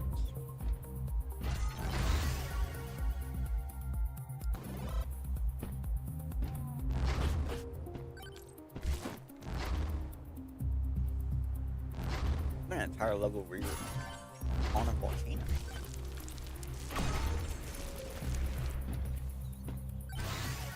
Have the boss come out of the center. Or have the boss break it apart and drop in to the boss. No, actually, you'd probably go through the portal and just take you to the boss. The background makes it look like it's inside the volcano.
I'm gonna go quiet. I'm just gonna focus, bro.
Man, this big guy's been on me for a minute, bro. They just won't stop.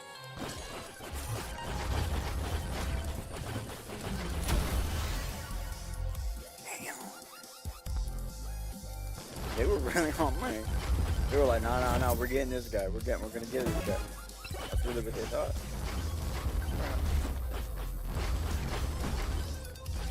I don't know if you noticed, but I'm like, after okay. Immediately dies. Immediately dies. I'm not even playing on the harder difficulty points or anything. Actually, I just want to do something. I want to do something. Okay.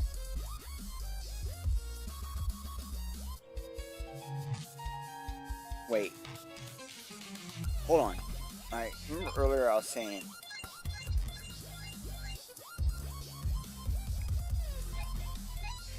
Okay, so.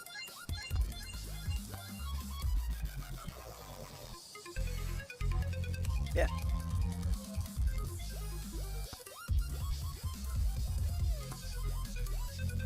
No challenges.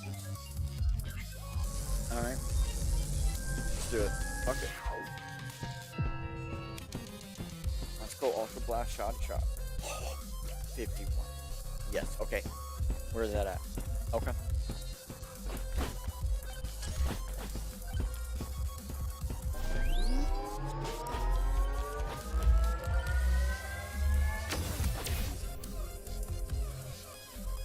Okay.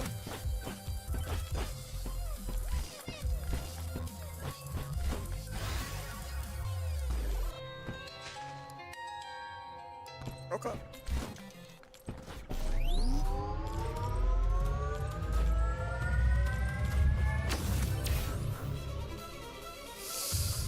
Pick a branch. Like I wanted that armor, but I know I need that pick a branch.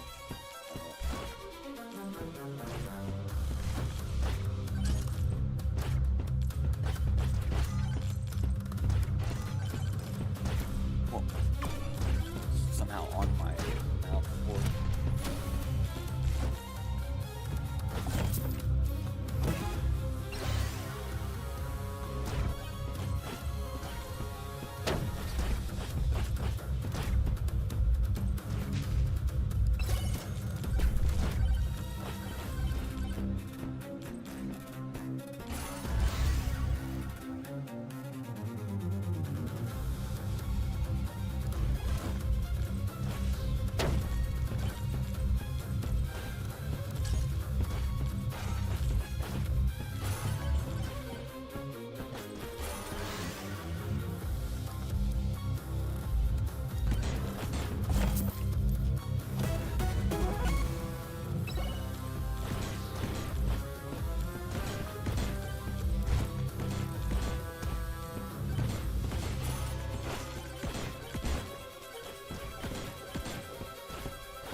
Not the guy I was expected, so I mean, holy crap, what is it now? How much does it cost now? It's much more.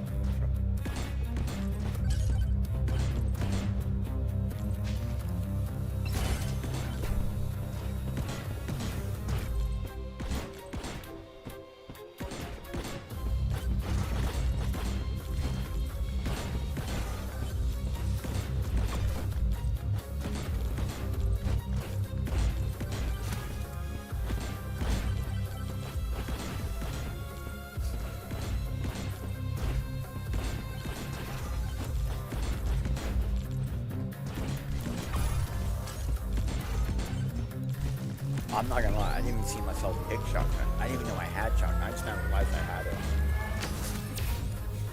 That's it's like, I love shotgun so much, I don't even notice I'm clicking it.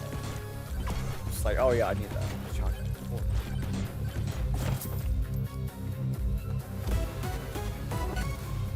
Oh.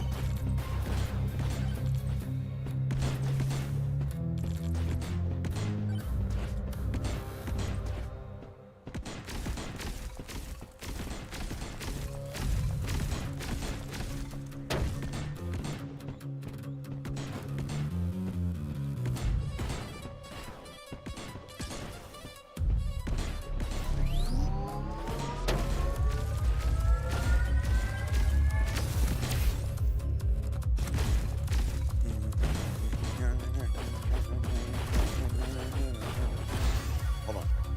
Okay.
I'm just realizing something.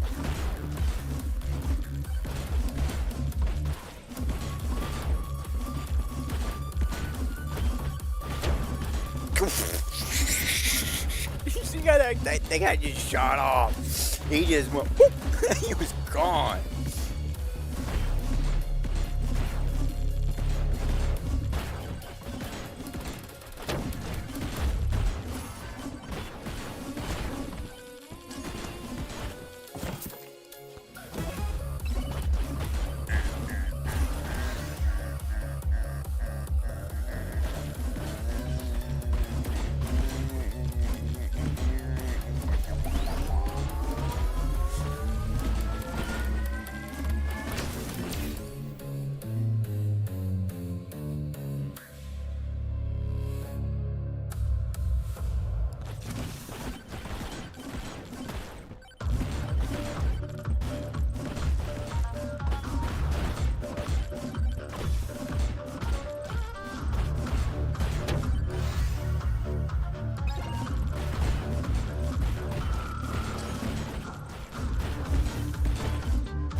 Okay, maybe not. Guess we're not doing that one, guys. Sorry. Bad guy said otherwise. He said, nah, not for you.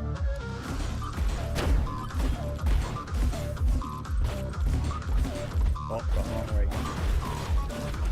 I'm trying to go toward that corner, okay?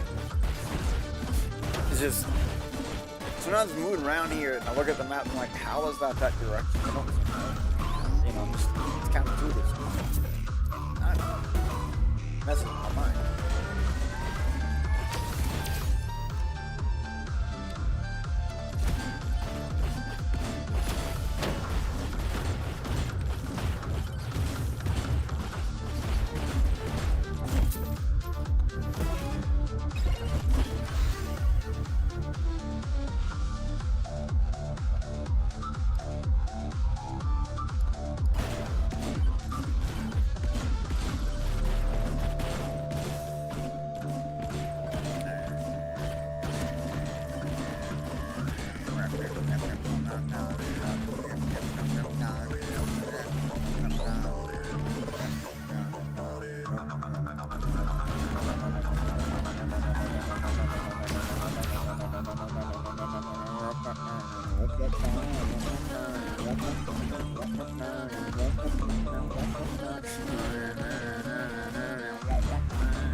Don't know. I don't know. Okay, let's go. Fuck it.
I did it for the crit down.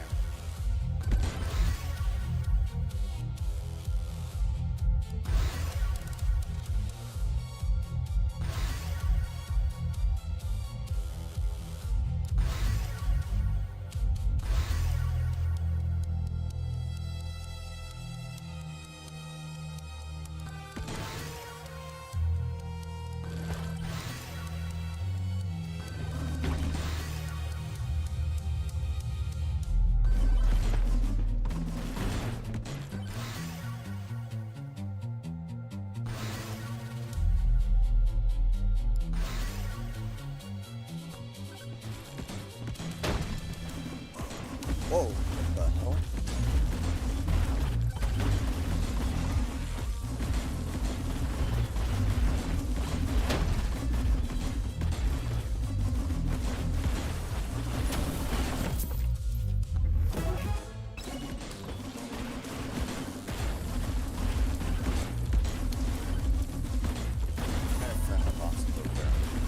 I'll come over here and grab this thing, and we'll go towards the corner. I'm pretty sure the boss is over.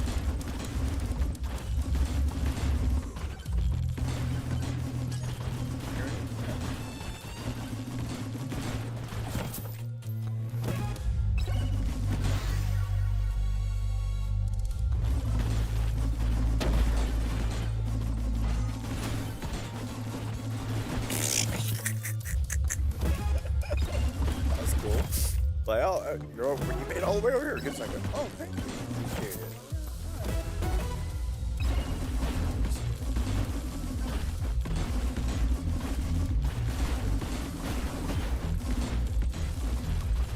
Wait, how long did I have seconds now?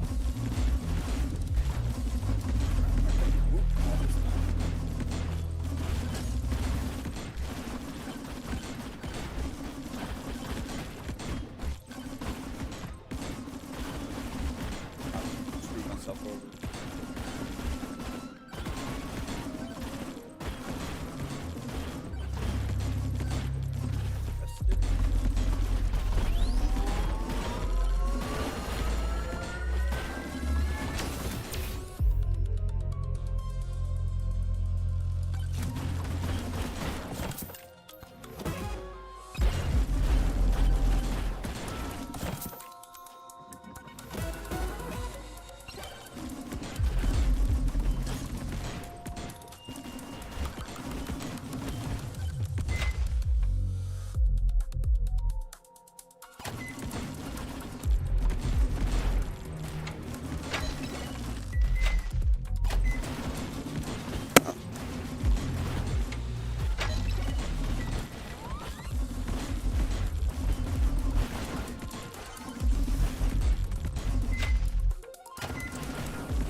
Alright, there we go.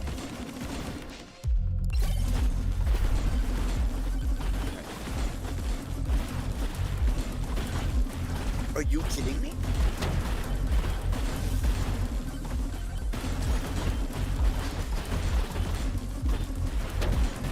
You guys see a boss on the screen?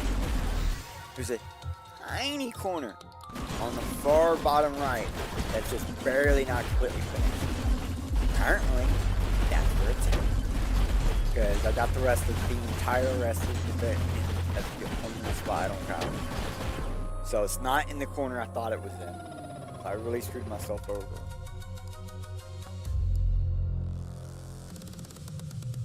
See? Alright. We're gonna try something completely different. I got a feeling I have to get a completely different setup for Artemis, and I just don't know what it's gonna be. Because like this is a pretty good setup. I'm gonna try to stay away from the shotgun. I might get it. You know, I'm just used to always getting it.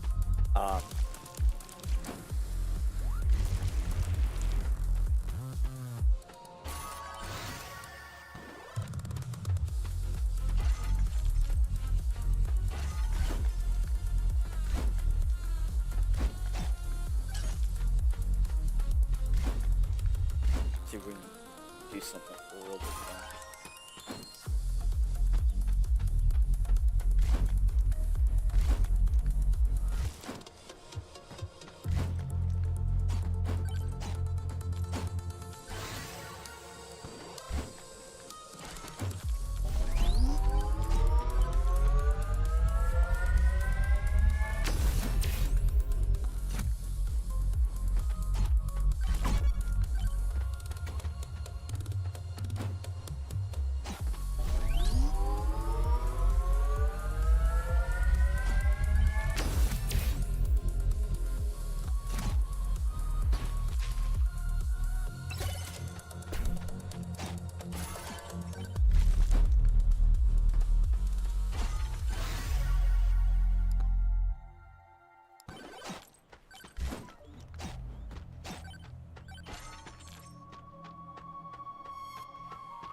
You know, I'm starting to think it's attack speed. I think I'm gonna have to get the attack speed tome with Artemis to make it work. Or the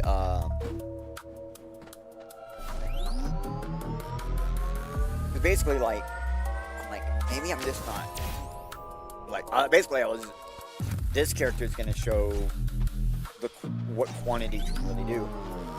And when I was thinking about it, it's like yeah, when I was using a mock, getting his quantity of throw up really, really high was the thing that made a good game. It's the only thing that made him worth it or whatever. So, and then the hero, I was thinking, oh, yeah, I'll get quantity up like 30. And I was like, wait a minute. That's my problem. I get quantity up on the spaceman up really high, but he still throws slow. He's still really slow. And so either I can get him to move faster, or I can get him to throw faster. I can throw more often. That cooldown.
My first box.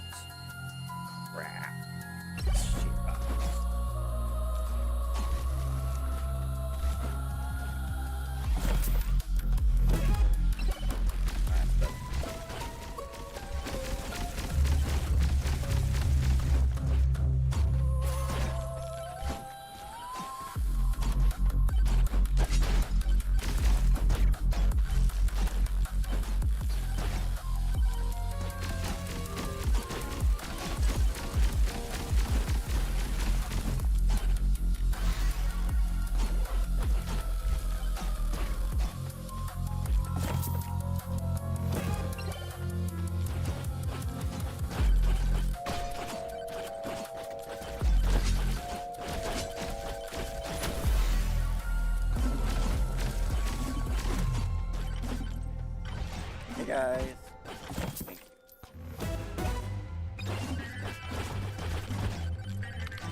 no, no, no, no. No, no, no, no. It's probably going to be like one of my last rounds. I only got like half an hour left, so let's make the best of it.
No, no, no, no, no. No, those things. I hate them, man. I hate them. Those and those fast runners, man. Oh, they both get me.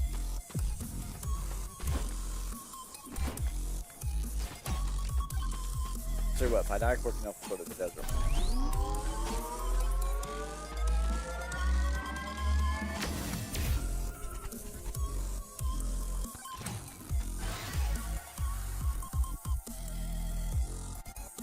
Grab it.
Oh yeah.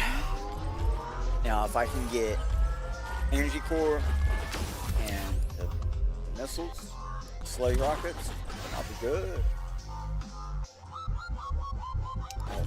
Help me up.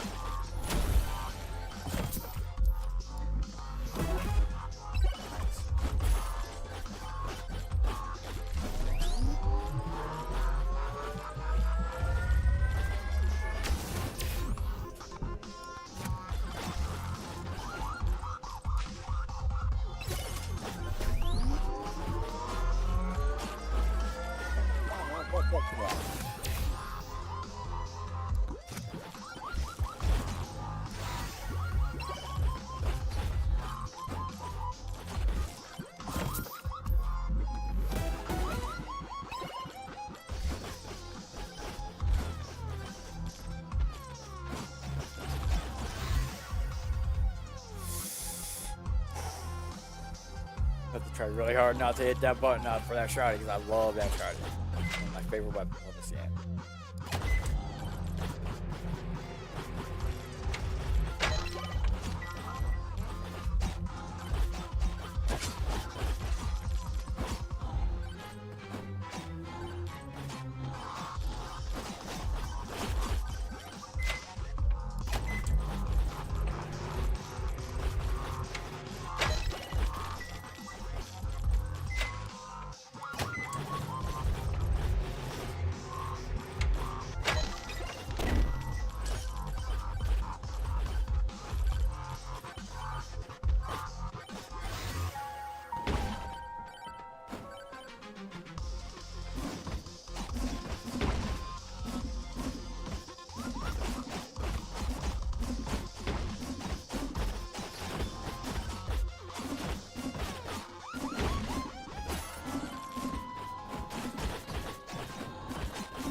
Wait, do I have two thumbs now? Oh, I got feathers. I didn't even know if I had feathers.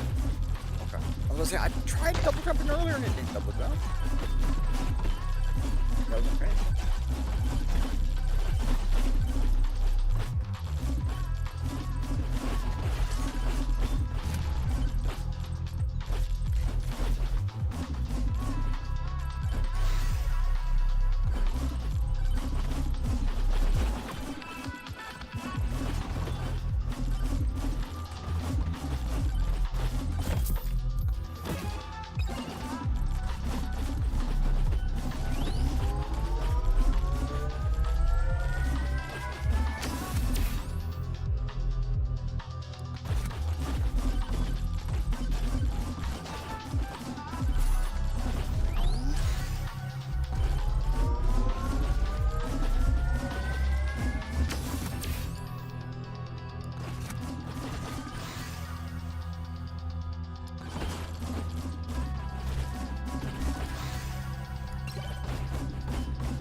take very long. I was like in my mind, I was like, oh, I just go activate this, go grab that other box, come back over here, grab this box. I didn't get a chance to go over there. Holy slaps. Holy slaps, man. God, I am. Oh, that's all right, baby. We got this. We got this.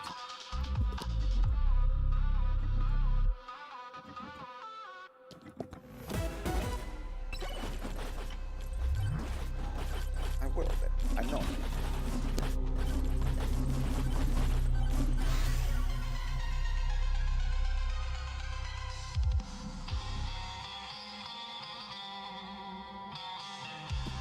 Sorry, I had to ask why puppy is nuzzling. Look, we've been trying to teach her to go use her nose instead of using her mouth. We got her from a pound, so she like grab my arm and grab me with her mouth. So we're just trying to teach her to use her nose to do something. And she finally did it for the first time. Holy crap.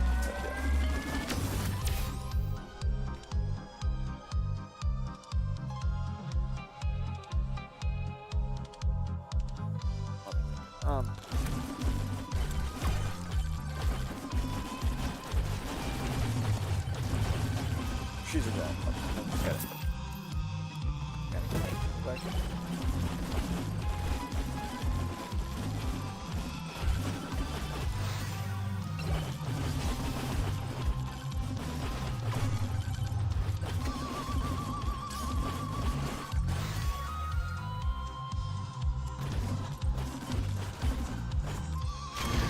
Yeah, basically I want to get my your main weapon. You want to make your main weapon so good that when they get into the aura, because they're taking I can't remember a second or whatever in the aura, that your weapon just destroys them fast. So them taking them first. Second, you get a little bit knocked back to the shrine and it slows them down a little bit. Get the freeze thing, slows them down a little bit. Basically, just hit it where they get close to you to just slow them down long enough so you can hit them more. Oh no! I really thought that was the one. God damn. But you see how Soul Harvester is just insane DPS or whatever. Quintana, yeah. But let's see.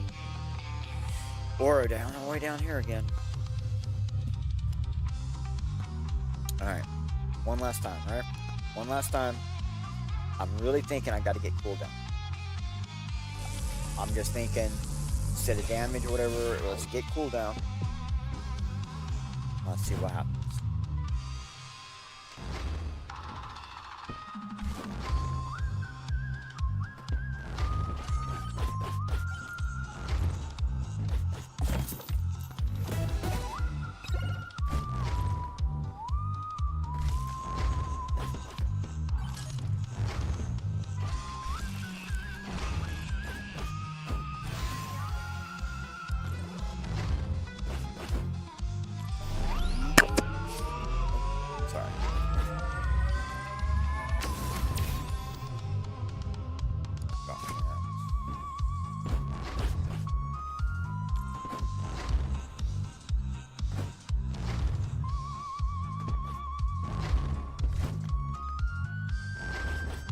Dang, that thing is barely on the...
Like sometimes I hit the ground.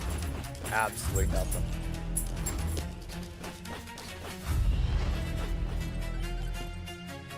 Like there's no damage taken or whatever. Another time you barely touch the ground, it's like 15 damage. But,